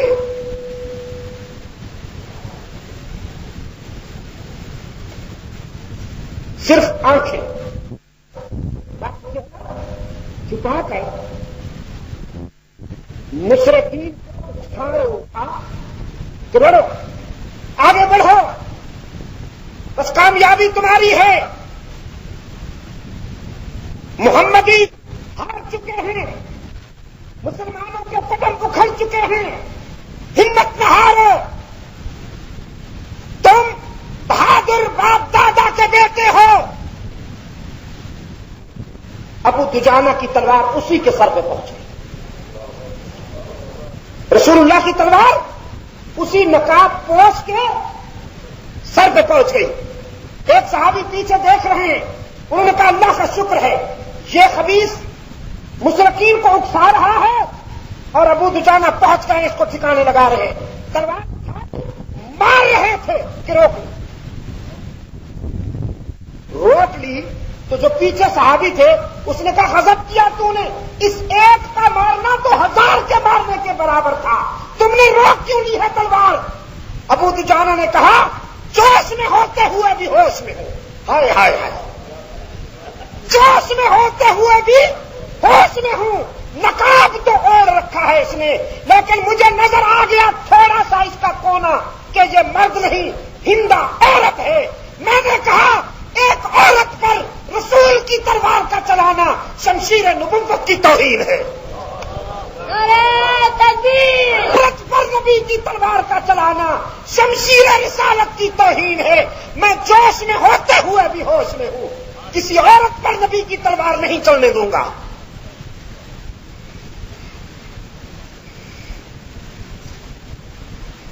میرے عزیز دوستو, ایک مرحلہ وہ آیا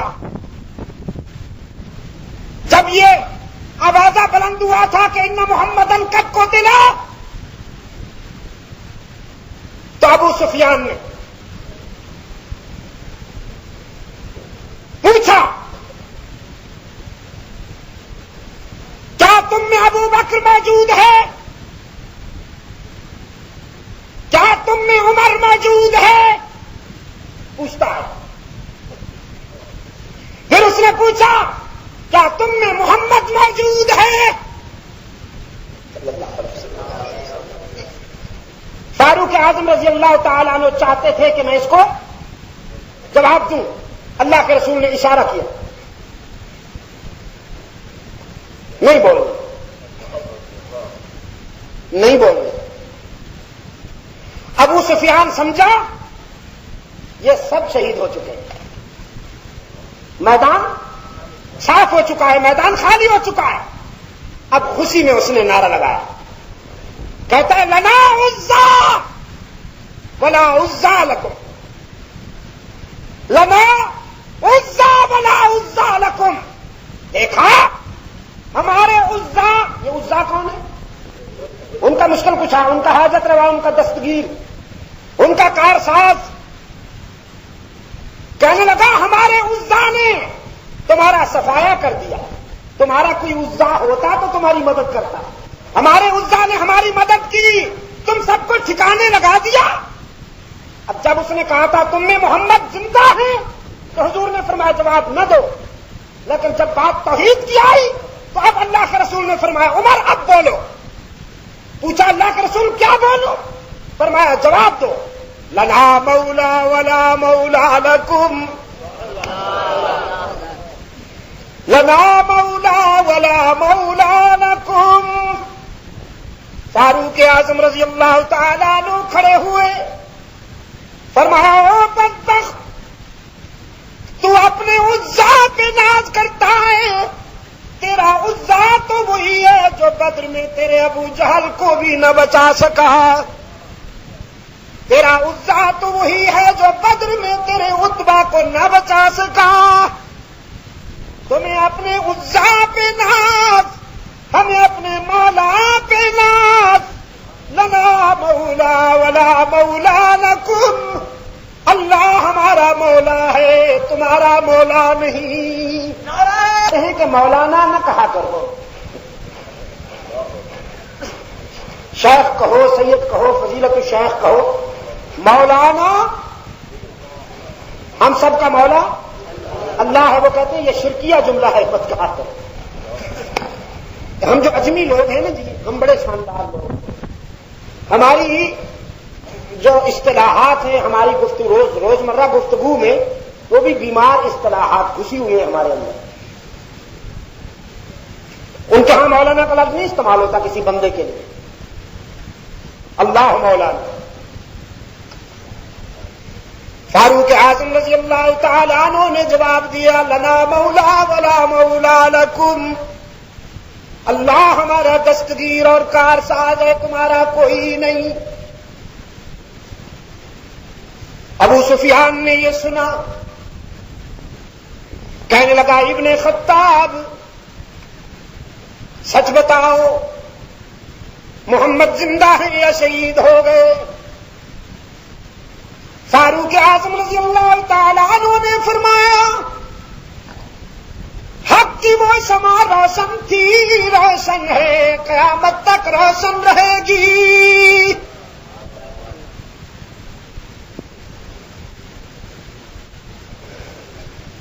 رغم انفکم، تمہاری ناک خاک آلود ہو، ہمارا قائد زندہ ہے، اور انہی کے ذریعے رب العالمین نے اپنے دین کی تکمیل کرنی ہے۔ ابو سفیان کہنے لگا او ابن خطاب، اگرچہ ہمارے ساتھی ابن قمیہ نے اطلاع دی تھی کہ محمد کو میں نے قتل کر دیا، وہ ہے تو ہمارا ساتھی، لیکن میں اپنے ساتھی کے مقابلے میں تجھے سچا مانتا ہوں۔ میں ابن قمیہ کے مقابلے میں تجھے سچا مانتا ہوں۔ ابن قمیہ کی زبان سے جھوٹ نکل سکتا ہے، لیکن محمد کے فاروق کی زبان سے کبھی جھوٹ نہیں نکل سکتا، صلی اللہ علیہ وسلم ورضی اللہ تعالی عنہ۔ میرے عزیز دوستو، رحمت عالم صلی اللہ علیہ وسلم زخمی حالت میں احد کے پہلو میں اس غار میں لائے گئے، وہ آج تک اسی حالت میں موجود ہے غار۔ میں جب بھی جاتا ہوں عمرے کے سفر میں تو اس غار میں جا کے کچھ دیر ضرور بیٹھتا ہوں، اگرچہ انہوں نے دیوار، ہمارے دوستوں نے دیوار بنا دی ہے عرب حضرات نے، کیونکہ ہمارے پاکستان سے جو جاتے ہیں نا جی،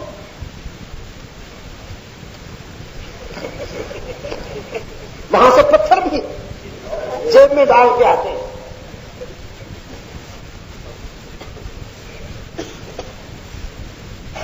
یہاں سے ایک بوڑھا گیا نا جی، ایک بچہ تسبیحاں بیچ رہا تھا حرم کے باہر۔ عقیدے کے معاملے میں وہاں کے بچے بھی بالغ ہوتے ہیں، تسبیحاں بیچ رہا تھا۔ یہاں سے جو ہمارا حاجی گیا پاکستانی، اس نے ایک بوڑھا حاجی تھا، اس نے چمکتی ہوئی تسبیح اٹھا کے پوچھا اس کے تاثیر ہے پتر، اس کے تاثیر ہے پتر، اس کے تاثیر۔ انہوں نہ تو اس سمجھ آیا، نہ کے سمجھ آیا، نہ پتر سمجھ آیا، تاثیر سمجھ آ گیا۔ اور لہجے تو سمجھ گیا بھی کہ پوچھ رہے ہیں کہ اس وچ کیڑی تاثیر ہے، ایو تاثیر فی حاضر۔ اس نے کہا تاثیر فی حاضر، فی حاضر حجر، حاضر حجر لا حجر لا تاثیر فی حاضر، کہ بوڑھا نابالغ، یہ بوڑھا نابالغ یہ پتھر ہے، پتھر، اس میں تو تاثیر ڈھونڈتا ہے۔ صاحب التاثیر صاحب حاضر بیت، واشار الی بیت اللہ، کعبے کی طرف انگلی اٹھا کے کہنے لگا ساری تاثیروں کا مالک اس گھر کا مالک ہے، ان پتھروں میں کیا رکھا؟ پاکستان والوں ایک بات یاد رکھنا، میں نے کبھی یہ دعویٰ نہیں کیا کہ عرب کے مسلمان فرشتے ہیں، وہ بھی اس دور کے لوگ ہیں، ان سے بھی خطائیں ہوتی ہیں، انہیں بھی ٹھوکریں لگتی ہیں، اور دولت بہت بڑی آزمائش ہوتی ہے، جہاں پیسہ آتا ہے وہاں آزمائشیں بھی آتی ہیں، اور ان کے پاس تو اتنا پیسہ ہے کہ وہ سنبھال نہیں سکتے، لیکن اس کے باوجود ان پر اللہ کا فضل و کرم سایہ کیے ہوئے ہیں، صرف اس لیے کہ ان کا عقیدہ صحیح ہے، ان کی توحید میں شرک کے جراثیم کی ملاوٹ نہیں ہے، وہ خطائیں بھی کرتے ہیں، گناہ بھی کرتے ہیں، لیکن ساری امیدیں اللہ سے وابستہ کیے ہوئے ہیں، اور ملک ان سے نپٹ کر اسی سے مانگتے ہیں۔ ان کی مٹی بھی سونا بنی ہوئی ہے. یہاں قدم قدم پہ آستانے ہیں. مسجدیں ویران ہیں اور دربار عرس شریف. یہ جو شریف ہے نا، یہ جہاں لگے وہاں شرک کی بیماری آئی. نہ نماز شریف، نہ روزہ شریف، نہ زکوٰۃ شریف، نہ جہاد شریف، نہ حج شریف، عرس شریف.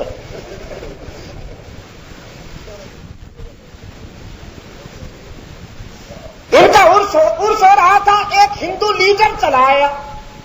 یہ لیڈر بیچارے ہر جگہ پہنچ جاتے ہیں ووٹ جو لینے ہوئے. یہ سب کے ہوتے ہیں اور کسی کے بھی نہیں ہوتے. ماریشس میں ایک لیڈر تھا، وہاں کا وزیر اعظم تھا. اس نے آدھا نام ہندو والا رکھا ہوا تھا، آدھا نام مسلمانوں والا رکھا ہوا تھا. اس کا نام تھا رام غلام. رام غلام ماریشس. میں وہاں گیا تو وہاں کانفرنس میں وہ بھی آیا. مسلمانوں کا مطلب مسلمانوں کی دلجوئی کے لیے، ہمدردیاں حاصل کرنے کے لیے وہ بھی آیا. اور پھر اس نے پیغام بھیجا کہ صبح کا ناشتہ میرے ہاں. تو میں نے کہا میں ایک ہندو کے ہاں کیسے ناشتہ کروں؟ اس نے کہا جی میں سارا ہندو نہیں ہوں، سارا ہندو نہیں ہوں، آدھا ان کا ہوں، آدھا آپ. رام ان کا غلام آپ کا. تو یہ جو لیڈر قسم کے لوگ ہوتے ہیں بیچارے، یہ سب کے ہوتے ہیں اور کسی کے بھی نہیں ہوتے. مجبوری ہے نا سیاست کی، سب کو جو خوش کرنا ہوا. شاہ صاحب رحمۃ اللہ علیہ فرمایا کرتے تھے مربع سیاست سے بڑھ کر میں نے بدبو اور غلیظ، بدبودار اور غلیظ جملہ کہیں نہیں دیکھا. ہندو لیڈر ان کے عرس میں چلا آیا کہ بھئی مسلمان بھائیوں کا فنکشن ہو رہا ہے، ذرا میں بھی جاؤں. وہ آیا تو اس نے دیکھا مسلمان جم کے سجدے کر رہے ہیں قبر پر.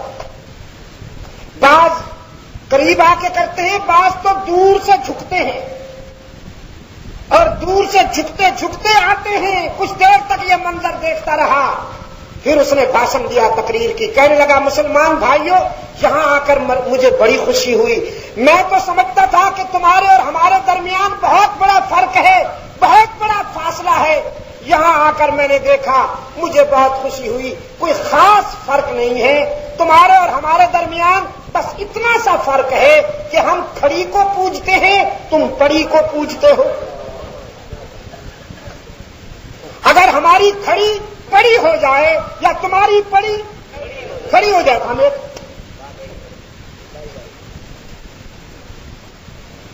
میرے عزیز دوست، انہوں نے دیوار تو بنا دی ہے عرب ہمارے بھائیوں نے، کیونکہ ادھر سے جو جاتے ہیں وہ کاروائی بھی ڈالتے ہیں اور پتھر وغیرہ بھی جیب میں لے کے آتے ہیں. تو انہوں نے دیوار بنا دی. ہم پھر بھی بڑے ہوشیار ہیں، ہم نے دیوار کو بھی نیچے سے سوراخ کر لیا. تو اس سوراخ کے نیچے سے ہم گھس جاتے ہیں. تو میں بھی گھس جاتا ہوں. جزاک اللہ جی، میں بھی گھس جاتا ہوں. میں جب جاتا ہوں کچھ دیر وہاں جا کے میں صرف وہ منظر دیکھتا ہوں. وہاں بیٹھ کر جب دیکھتا ہوں تو مجھے اندازہ ہوتا ہے کہ اللہ کا محبوب ایک حجرہ نشین، کوئی حجرہ نشین عافیت پسند مولوی نہیں، بلکہ کتنا بڑا مجاہد ہے، امام المجاہدین ہے. اور عسکری نقطۂ نظر سے اس غار میں بیٹھنا اتنا اہم ہے کہ پورا لشکر بھی سامنے ہے، میدان کارزار بھی سامنے ہے، مجاہدین کو ہدایات بھی دی جا رہی ہیں، لائن آف ایکشن بھی دی جا رہی ہے، گائیڈنس بھی دی جا رہی ہے، اور سیدھی نظر مسجد نبوی پہ بھی پڑتی ہے. مسجد نبوی پہ بھی آج بھی اگرچہ عمارتیں بہت اونچی بن گئی ہیں، مدینہ طیبہ میں بڑی اونچی اونچی بلڈنگیں بن گئی ہیں، لیکن آج بھی اس غار میں بیٹھ کر جب دیکھا جاتا ہے تو مسجد نبوی کا منظر سامنے، وہاں رحمت عالم صلی اللہ علیہ وسلم کو لایا گیا. آپ صلی اللہ علیہ وسلم فرماتے ہیں، حضرت سعد رضی اللہ تعالی عنہ اللہ کے رسول صلی اللہ علیہ وسلم سے تیر لے رہے ہیں اور کمان میں تاک تاک کے مارتے ہیں. رحمت عالم صلی اللہ علیہ وسلم تیر حضرت سعد کو دیتے ہیں اور فرماتے ہیں، ارم یا سعد فدا کا ابی و امی، ارم یا سعد فدا کا ابی و امی، ارم یا سعد فدا کا ابی و امی، مارو سعد چلاؤ، تجھ پہ میرے ماں باپ قربان جائیں. حضرت سعد رضی اللہ تعالیٰ عنہ فرماتے ہیں کہ اتنا بڑا اعزاز اور خراج ملا ہے مجھے کہ پوری دنیا کی دولت اگر اس کے مقابلے میں مل جائے تو میں اسے ٹھکرا دوں، لیکن اللہ کے رسول کے عطا کردہ اس اعزاز کو ہاتھ سے نہ جانے دوں. میرے عزیز دوستو، اسی غزوے میں حضرت حمزہ رضی اللہ تعالیٰ عنہ بھی شہید ہو گئے. دیکھیے،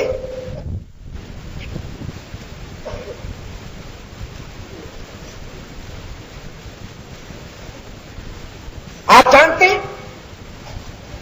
کہ شہادت مسلمان کی منزل ہے. اس سے مسلمان گھبراتا نہیں، چاہتا. ایک مجاہد نے اسلام کے دشمن کو پیغام بھیجا، فرمایا تیار ہو جاؤ، تمہارے پاس ایک ایسی قوم آ رہی ہے کہ تمہیں اتنی زندگی عزیز نہیں جتنی انہیں شہادت کی موت عزیز ہے. اسی غزوے میں ایک بوڑھا تھا حضرت عمرو بن جموح رضی اللہ تعالی عنہ وعنہم اجمعین، ٹانگ سے معذور تھے. اس کے 4 بیٹے مجاہدین کی صف میں کھڑے ہوئے تھے. اللہ کے رسول صلی اللہ علیہ وسلم کی خدمت میں حاضر ہوا، کہنے لگا، اللہ کے محبوب مجھے اجازت ہے کہ میں بھی مجاہدین کے ساتھ مل کر تلوار چلاؤں. ایک بوڑھا، دوسرے معذور اور تیسرا اس کے 4 بیٹے مجاہدین کی صف میں کھڑے ہوئے ہیں، اس کو تو گھر میں رہنا چاہیے. اللہ کے رسول صلی اللہ علیہ وسلم نے فرمایا، تم معذور بھی ہو، ضعیف بھی ہو، پھر تمہیں گھر کی نگرانی بھی کرنی چاہیے. تمہارے 4 بیٹے مجاہدین میں کھڑے ہوئے ہیں، تمہارا مقصد پورا ہو رہا ہے، اس لیے تمہیں میدان جہاد میں نہیں جانا چاہیے. حدیث میں اس بوڑھے کا جوان عزم چمک رہا ہے. اپنی معذور ٹانگ پر کھڑے ہو کے کہنے لگا، اللہ کے رسول آپ کا یہ غلام اسی طرح لنگڑاتا لنگڑاتا جنت میں جانا چاہتا ہے، مجھے جانے دیجیے. اس نے اتنے بے قرار لہجے میں اجازت مانگی کہ قانون کی زبان چپ ہو گئی. رسول اللہ صلی اللہ علیہ وسلم خاموش ہو گئے. اس نے اللہ کے رسول کی خاموشی کو اجازت سمجھا تو میدان جہاد میں کود پڑا اور شہید ہو گیا. حضرت حمزہ رضی اللہ تعالیٰ عنہ کو وحشی بن حرب نے ایک مکر اور چال کے ساتھ شہید کیا. پھر صرف شہید نہیں بلکہ غزوہ بدر میں قتل ہونے والے دنیا کفر کے سرداروں کا انتقام لینے کے لیے وحشی بن حرب نے اسلام کے اس مایہ ناز سپاہی کی لاش کی بے حرمتی کی، ان کی لاش کے ٹکڑے کیے،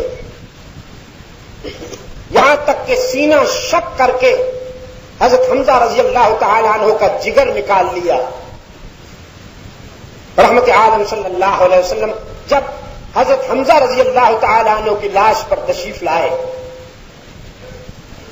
اور ان کی لاش کے ٹکڑے دیکھے تو آنکھوں میں رحمت کے آنسو تیر آئے. آسمان کی طرف نگاہیں کر کے رحمت عالم صلی اللہ علیہ وسلم نے فرمایا، الہ العالمین اب تو راضی ہو جا کہ تیرے دین کے لیے میرے چچا کا یہ حال ہو گیا، بس اس سے آگے کچھ نہیں۔ اتنے بڑے حادثہ پر صرف یہ تاثر تھا اللہ کے رسول صلی اللہ علیہ وسلم کا جو دنیا کے سامنے آیا، بس اس سے آگے نہیں۔ یاد رکھیے کوڑا خطک کے مسلمانوں، اسلام میں ماتم کی کوئی گنجائش نہیں ہے، ماتم حرام ہے اسلام میں۔ زمانہ اسلام سے پہلے ماتم تھا، دور جہالت میں خوشیوں میں انسان رقص کرتا تھا، ناچتا تھا اور مصیبت کے عنوان سے ماتم کرتا تھا، لیکن جب اسلام کی صبح طلوع ہوئی تو رقص شکر سے بدل گیا اور ماتم صبر سے بدل گیا۔ اب اسلام کی تعلیمات کی ہدایات یہ ہے کہ خوشیاں ملیں تو شکر کرو، مصیبت آئے تو صبر کرو۔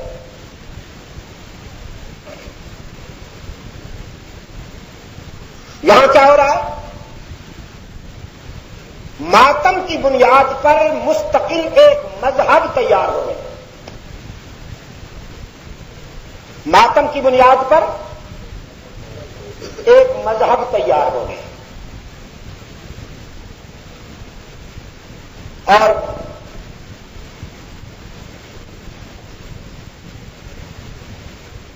ہمارے بیوروکریٹس، نوکرشاہی کے نمائندے کہتے ہیں دیکھو جی ہر ایک کا اپنا اپنا مذہب، سب کو مذہبی آزادی ہونی چاہیے، سب کو مذہبی آزادی ہونی چاہیے۔ میرا یہ دعویٰ ہے، ہم نے کئی سال پہلے دعوت دی ہے مرکزی حکومت کو کہ اگر چاہو تو وفاقی شرعی عدالت میں، اگر تم پسند کرو تو سپریم کورٹ میں، اگر تم پسند کرو تو بین الاقوامی کوئی شرعی عدالت کا پینل ترتیب دے دو جس میں مسلمانوں کے تمام ممالک سے ایک ایک قاضی، ایک ایک جج بلایا جائے، ہم ہر عدالت میں پہنچ کر یہ ثابت کریں گے کہ ماتم اسلام نہیں ہے، اسلام میں صبر ہے، ماتم دور جہالت کی یادگار ہے۔ لیکن اگر کسی کا اصرار ہے کہ نہیں ماتم ہی اسلام ہے تو پھر شاید ہمیں بھی وہ ہوتا ہے مناظرے کی زبان میں علاج بالمثل، علاج بالمثل۔ فلما رأى الشمس بازغة قال هذا ربی، فلما رأى القمر بازغا قال هذا ربی۔ تو یہ قال هذا ربی جو فرمایا ابراہیم علیہ السلام نے حقیقت نہیں تھا، بلکہ حقیقت تک پہنچنے کے لیے طرز استدلال تھا، مناظرے کی زبان میں علاج بالمثل تھا کہ تمہارے خیال میں یہ چاند چمک رہا ہے، تم اس کو رب کہتے ہو، چلو میں نے بھی رب کہہ دیا، چلو میں نے بھی رب کہہ دیا۔ فلما افلا، جب یہ ڈوبنے لگا تو فرمایا لا احب العافلین، یہ تو ڈوب رہا ہے، خدا ڈوبا نہیں کرتے، رب ڈوبنے سے پاک ہے اور یہ ڈوب گیا۔ تمہارا خیال ہے کہ سورج رب ہے، چلو میں نے بھی رب کہہ لیا، لیکن جب وہ ڈوبنے لگا تو فرمایا میں اس کو رب کیسے مانوں، رب تو ڈوبنے سے پاک ہے۔ تم نے کہا کہ ماتم مذہب ہے، ماتم اسلام ہے، اگر تمہاری عبادت ماتم کے عنوان سے اہل سنت کے گلی کوچوں میں، اہل سنت کی شاہراہوں میں، اہل سنت کی سڑکوں پر ادا ہوتی ہے، تو پھر اہل سنت کو تم مجبور کر رہے ہو کہ یہ بھی اپنی تمام عبادات تمہارے گھروں کے سامنے آ کے ادا کریں۔ اور جب وہ وقت آیا کہ اہل سنت و جماعت نے اپنی عید کی نمازیں تمہارے گھروں کے سامنے کھڑے ہو کے ادا کی، اور ہر تکبیر کے ساتھ ایک خاص ادا،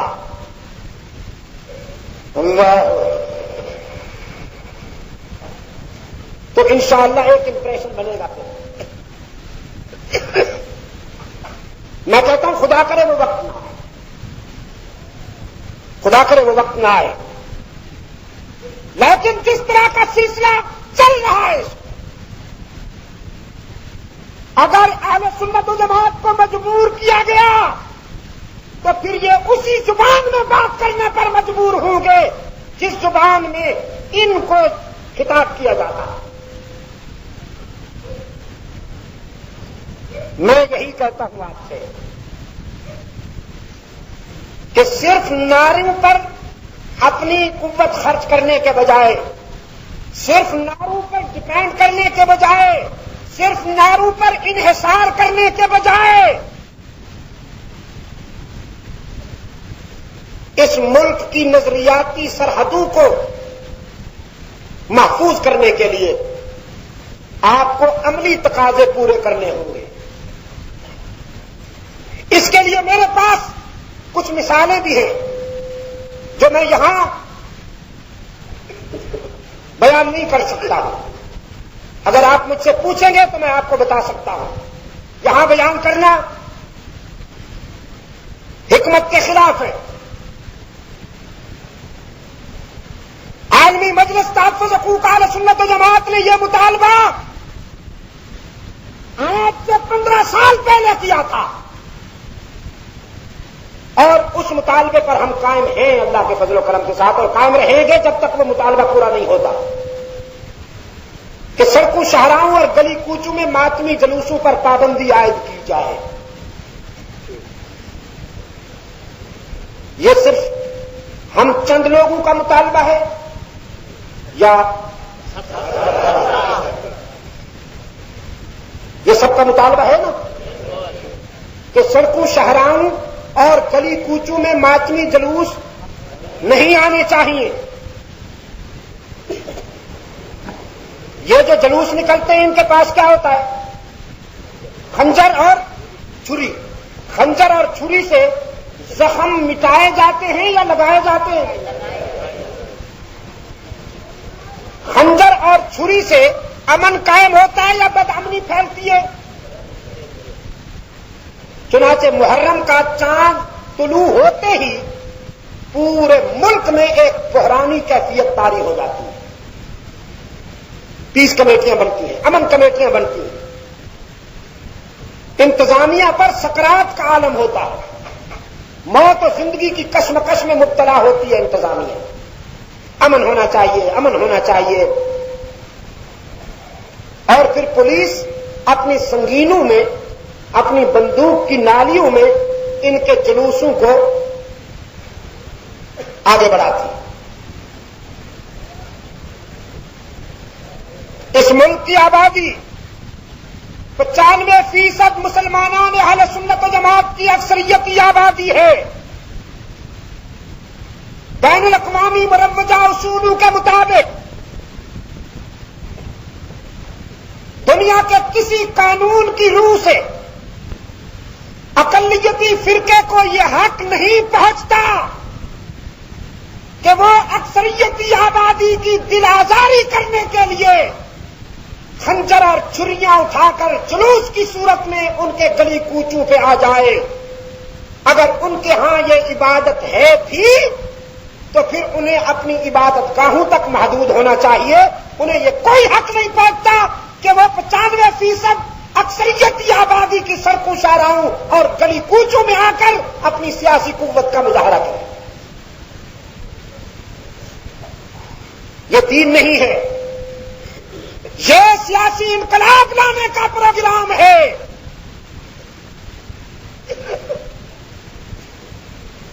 اور انشاءاللہ جیسا کہ میں پہلے بھی عرض کر چکا ہوں، ہم ڈینگے نہیں مارا کرتے. ہمارے طریقہ کار کی ایک نہج ہے اور وہ وہی نہج ہے جو ہمیں ہمارے اسلاف نے دی ہے. آپ سمجھے کہ نہیں؟ ہم پوری متانت اور سنجیدگی کے ساتھ ملک و ملت کے مفاد میں تعمیری سفر کرتے ہوئے اپنی منزل تک پہنچنا چاہتے ہیں اللہ کے فضل و کرم کے ساتھ انشاءاللہ. اور وہ وقت آ رہا ہے، میں آپ کو بتاؤں، میں زندہ رہوں یا نہ رہوں، لیکن میرے یہ الفاظ یاد رکھیے گا، وہ وقت آ رہا ہے انشاءاللہ کہ یہ جلوس محدود ہوں گے. سڑکوں شاہراہوں اور گلی کوچوں پر ان کی دھما چوکڑی دیر تک نہیں چل سکے گی انشاءاللہ. اور بعض مقامات پر ایسے ہو چکا ہے، بعض مقامات پر خصوصاً سرحد کے مسلمانوں کو اس سلسلے میں دل کی گہرائیوں سے مبارکباد پیش کرتا ہوں، بالخصوص اس سرزمین کو جس سرزمین نے اس بت خانے میں سب سے پہلے اللہ اکبر کی صدا بلند کی اور اسمبلی میں ایک درویش کو منتخب کر کے مفتی محمود کو قومی اسمبلی کا ممبر بنا کے بھیجا. ڈیرہ اسماعیل خان کی سرزمین. پھر وہ ایک حادثہ نہیں تھا کہ وقتی طور پہ ہو گیا. میں کہا کرتا ہوں، دوستی لگانا اتنا مشکل نہیں جتنا نبھانا مشکل ہے. لوگ کہتے ہیں چاہ مشکل ہے، سب غلط ہے، نباہ مشکل ہے. ڈیرہ اسماعیل خان والوں نے اسلام کے ساتھ تعلق کو وقتی طور پر نہیں اپنایا، دائمی تعلق قائم کیا. جب تک مفتی صاحب رحمت اللہ علیہ زندہ رہے انہیں کامیاب کرتے رہے. آج مفتی صاحب کے فرزند کو انہوں نے کامیاب کیا. باطل قوتوں نے سارے حربے استعمال کر لیے، ساری سازشیں استعمال کر لی، لیکن ڈیرہ اسماعیل خان کی سرزمین کی عظمت کو پوری دنیا اسلام سلام کرتی ہے کہ کوئی سازش، کوئی لالچ، کوئی دھمکی، کوئی ترغیب ان کو سچائی کے راستے سے نہیں ہٹا سکی. ڈیرہ اسماعیل خان والوں نے یہ مثال قائم کی ہے کہ وہاں پر ماتمی جلوسوں کو انہوں نے ٹھکانے لگایا ہوا. اگر کرنا چاہتے ہو تو کام کرو نا جی، کرنا چاہتے ہو تو اس طرح کا کام کر کے دکھاؤ. ہو سکتا ہے کہ آپ کو کبھی قربانی کے لیے بلایا جائے.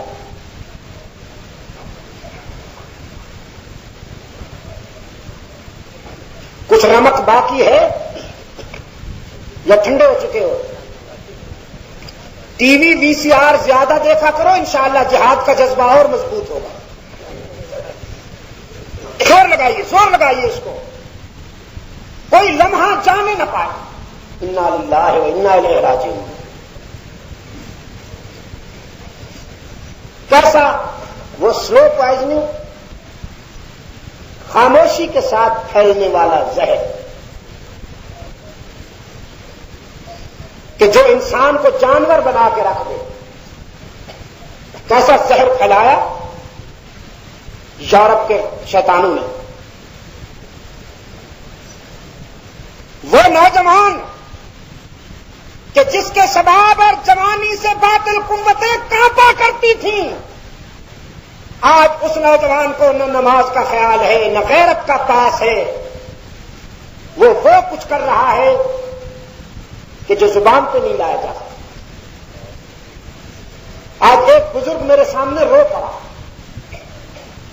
کہنے لگا شاہ صاحب اس مصیبت کے لیے آپ کچھ دعا کریں کہ اللہ ہم کو محفوظ کر لے، ہماری تو نسل تباہ ہو رہی ہے.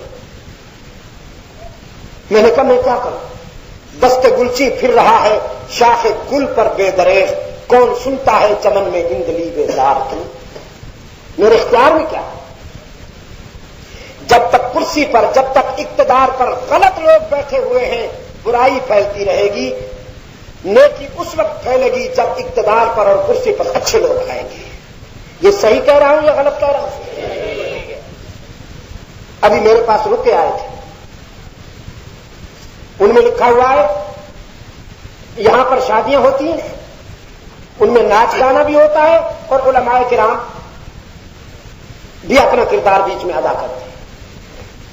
بھئی علماء کرام بیچارے جو ہیں ان کو دھکیل دیا گیا ہے حجروں میں اور مسجدوں میں, ان کا اور کوئی اور فیلڈ ہی نہیں, ان کو دھکیل دیا گیا ہے حجروں میں اور مسجدوں میں. یہ تو تبرکاً استعمال ہوتے ہیں, ورنہ ان کی کوئی اتنی زیادہ ضرورت نہیں ہے. شادی میں بھی نکاح کو اتنا ضروری تو نہیں ہے جتنا ناچ گانا ضروری ہے, کیونکہ وہ فرض ہے, یہ تو مستحب ہے. حضرت لاہوری رحمت اللہ علیہ کے زمانہ میں لاہور کے اندر ایک بڑی فیملی کے ہاں شادی ہوئی تھی. 1 ہفتے تک ویرائٹی شوز ہوتے رہے, انہوں نے کوئی طوائف کوئی رنڈی نہیں چھوڑی جس کا ناچ گانا نہ سنوایا ہو لوگوں کو. نکاح یاد ہی نہ رہا, نکاح کسی کو یاد ہی نہ رہا. رخصتی ہو گئی, رخصتی ہو گئی بغیر نکاح کے. لڑکی کوئی اچھے خاندان کی تھی, یہ لڑکے والوں کے چونچلے تھے. بچی کوئی شریف خاندان کی تھی. جب اس کا دولہا اس کے قریب آیا تو لڑکی نے کہا بھائی جان السلام علیکم. بھائی جان خیریت سے ہیں آپ؟ امی جی کیسی ہیں؟ ابو جی کیسے ہیں؟ بھائی جان آپ کی طبیعت؟ اس نے کہا بھائی جان. اس نے کہا بالکل. کہنے لگا تم میری بیوی نہیں ہو؟ اس نے کہا no, you're my brother and I am your sister. تم میرے بھائی اور میں تو تیری بہن ہوں. اس نے کہا واہ کیوں؟ نکاح وغیرہ نہیں ہوا. وہ واپس گیا, باپ سے کہا کہ تم نے بیوی بٹھا, ماں سے کہا بیوی بٹھا رکھی ہے, وہ تو میری بہن بیٹھی ہوئی ہے اندر. اب جب بات چلی اس نے اس سے پوچھا نکاح نہیں ہوا تھا, اس نے اس سے پوچھا نکاح نہیں ہوا تھا, پتہ نہیں پوچھتے ہیں. اس نے تیسرے سے پوچھا نکاح نہیں ہوا تھا. اب جب بات چلی تو کسی نے کہا نہیں میرے خیال میں ہوا تو تھا. کس نے پڑھایا تھا؟ پتہ نہیں, کوئی مولوی صاحب آیا تو تھا, اچھی طرح یاد تو نہیں ہے کون سا مولوی تھا, لیکن تھا تو صحیح. اب لاہور کے جتنے داڑھی والے تھے ان سب کے پاس جا کے پوچھتے تھے تم نے میاں فلاں صاحب کے لڑکے کا نکاح پڑھایا تھا مولوی صاحب؟ 1 عرصے تک تحقیقات ہوتی رہی. 1.5 مہینے کے بعد ثابت ہوا کہ نکاح کسی نے نہیں پڑھا تھا. اور ویسے بھی جس شادی میں رسول اللہ صلی اللہ علیہ وسلم کا دل دکھایا جائے, جس شادی میں حضور کی شریعت کو ذبح کیا جائے, اس شادی میں مولوی صاحب نے جا کے نکاح پڑھایا. اس نکاح پہ بھی لعنت, اس مولوی پہ بھی لعنت اور اس خاندان پہ بھی لعنت. یہ مذاق بنا رکھا ہے دین کو. اور تمہیں کیا ہو گیا ہے پٹھانوں, سرحد میں رہنے والوں, تمہیں کیا ہو گیا؟ کس کی نظر لگ گئی ہے تمہیں؟ تمہاری روایات یہ نہیں ہے. اٹک کے پل سے اس طرف ہوتا ہے تو ہونے دو. مجھے ان سے اتنا شکوا نہیں جتنا تم سے شکوا ہے. تمہیں کس کی نظر لگ گئی؟ اتنی بے تکلفی سے تم حضور کی شریعت کو ذبح کرتے ہو, اتنی بے تکلفی سے تم حضور کو تڑپاتے ہو, اتنی بے تکلفی سے تم حضور کو آنسو رلاتے ہو اور اپنی خوشیاں مناتے ہو. ظالموں تمہیں کیا ہو گیا؟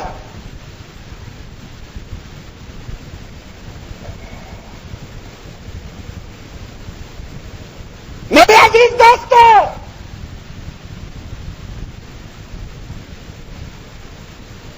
میں دوسروں کو کیا کہوں, میرا اپنا حال یہ ہے. اور یہ سارا کھیل وہ گورے شیطان کھیل رہے ہیں. آزادی کے نام پر انہوں نے ہم پر ایسے لوگوں کو مسلط کیا ہوا ہے کہ جن کے زیر سایہ یہ ساری برائیاں پرورش پا رہی ہیں. یہ وی سی آر اور یہ ایران, یہ ہم آپ کے سابقہ تسبیح اور نمازیں پڑھنے والے حضرت صاحب کے دیے ہوئے تحفے ہیں, جس کو نامعلوم 4 لوگوں نے حضرت عمر بن عبدالعزیز کا جانشین بنا رکھا تھا. یہ ساری لعنتیں اس کی سوغات ہے، اس کی دی ہوئی سوغات ہے. نمازیں بھی پڑھتا تھا، تسبیح بھی ہاتھ میں رکھتا تھا اور نعتیں بھی سنتا تھا، پھر روتا بھی تھا. ہاں روتا تھا. ایک نعت خان نے نعت پڑھی، یہ سب تمہارا کرم ہے آقا. یہ بازار کے بکے ہوئے 2 ٹکے کے شاعر، ہاں کہ بات اب تک بنی ہوئی ہے. کسی نے کہا بالکل یہی بات. یہ سب تمہارا کرم ہے آقا، یہ سب تمہارا کرم ہے آقا، یا یہ سب اس کا کرم ہے ہم پر؟ یہ سب خدا کا کرم ہے ہم پر کے بعد اب تک بنی ہوئی. یہ سب خدا کا کرم ہے ہم پر کے بعد اب تک بنی ہوئی ہے. لیکن اس نے کیا کہلوایا؟ یہ سب تمہارا کرم ہے آقا. وہ بھی اسی جیسا اور وہ بھی اسی جیسا. ٹھیک ہے رو کر بڑی دیر تک رو نمبر بنانے کے لیے، کاروائی ڈالنے کے لیے. اور اس کے خریدے ہوئے ملا کہتے تھے سبحان اللہ سبحان اللہ. دیکھو جی رو رہا ہے، حضور کا نام عاشق ہے، حضور کا سچا عاشق، مرد مومن. اسی مرد مومن کی دی ہوئی یہ ساری سوغاتیں ہیں. ہیروئن، دھماکے، VCR، ڈاکے، ہتھوڑا گروپ، کلاشن کوپ اور پتہ نہیں کیا کیا مصیبتیں، اور یہ لڑائیاں، یہ لسانی فتنے، سندھ میں جو آگ لگی ہوئی ہے. ہم کس کس مصیبت کا رونا رہے ہیں. میرے عزیز دوستو، 100 باتوں کی ایک بات، 100 باتوں کی ایک بات، اور وہ یہ ہے کہ آپ سب متحد ہو کر ہاتھ سے ہاتھ، قدم سے قدم ملا کر یہ فیصلہ کر لیں کہ ہم اچھے لوگوں کو منتخب کریں گے، اچھے لوگوں کو سپورٹ کریں گے، اچھے لوگوں کا ساتھ دیں گے. ایک اچھا کردار یہاں آیا، مفتی محمود رحمت اللہ تعالی علیہ. اس کے 9 مہینے ملک کی تاریخ میں ہمیشہ یاد رکھے جائیں گے. اگر ایسے لوگوں کو 9 سال مل جائیں تو خدا کی قسم اس سرزمین کی قسمت بدل جائے. اللہم صلی علی سیدنا محمد النبی الامی وعلی آلہ وصحبہ وبارک وسلم. ہمارے عثمانیہ لائبریری والے دوست آئے ہوئے ہیں، اگرچہ دیر سے آئے ہیں، اور وہ کہتے ہیں کہ کراچی کی اہم کانفرنسوں میں ہونے والے میرے بیانات کی کچھ کیسٹیں اور دبئی کی بھی کچھ باہر کی بھی کیسٹیں، بیرونی ممالک میں جو میرے بیانات ہوئے ہیں، جو دوست چاہے اگر ادھر ان کیسٹوں سے اندھیرے پھیلائے جا رہے ہیں تو آپ ان سے روشنیاں پھیلانے کا عزم کر لیجئے. اللہ آپ کا حامی و ناصر ہو. عالمی مجلس تحفظ حقوق اہل سنت و جماعت اکوڑا خطک کے تمام دوستوں کو میں اس پروگرام کی ترتیب اور تشکیل پر مبارکباد پیش کرتا ہوں. حضرت قاضی صاحب مدثر اللہ کی سرپرستی میں میرے عزیز نوجوانوں نے جو محنت کی ہے، اللہ تعالیٰ ان کی اس محنت کو قبول فرمائے. اور آپ تمام حضرات جو دور دراز سے اس پروگرام میں شرکت کے لیے تشریف لائے اور اتنی دیر تک میری باتیں سماعت فرمائی ہیں، اللہ آپ کو بھی دنیا اور آخرت میں عزت و سربلندی نصیب فرمائے. اللہم صلی علی سیدنا محمد النبی الامی وعلی آلہ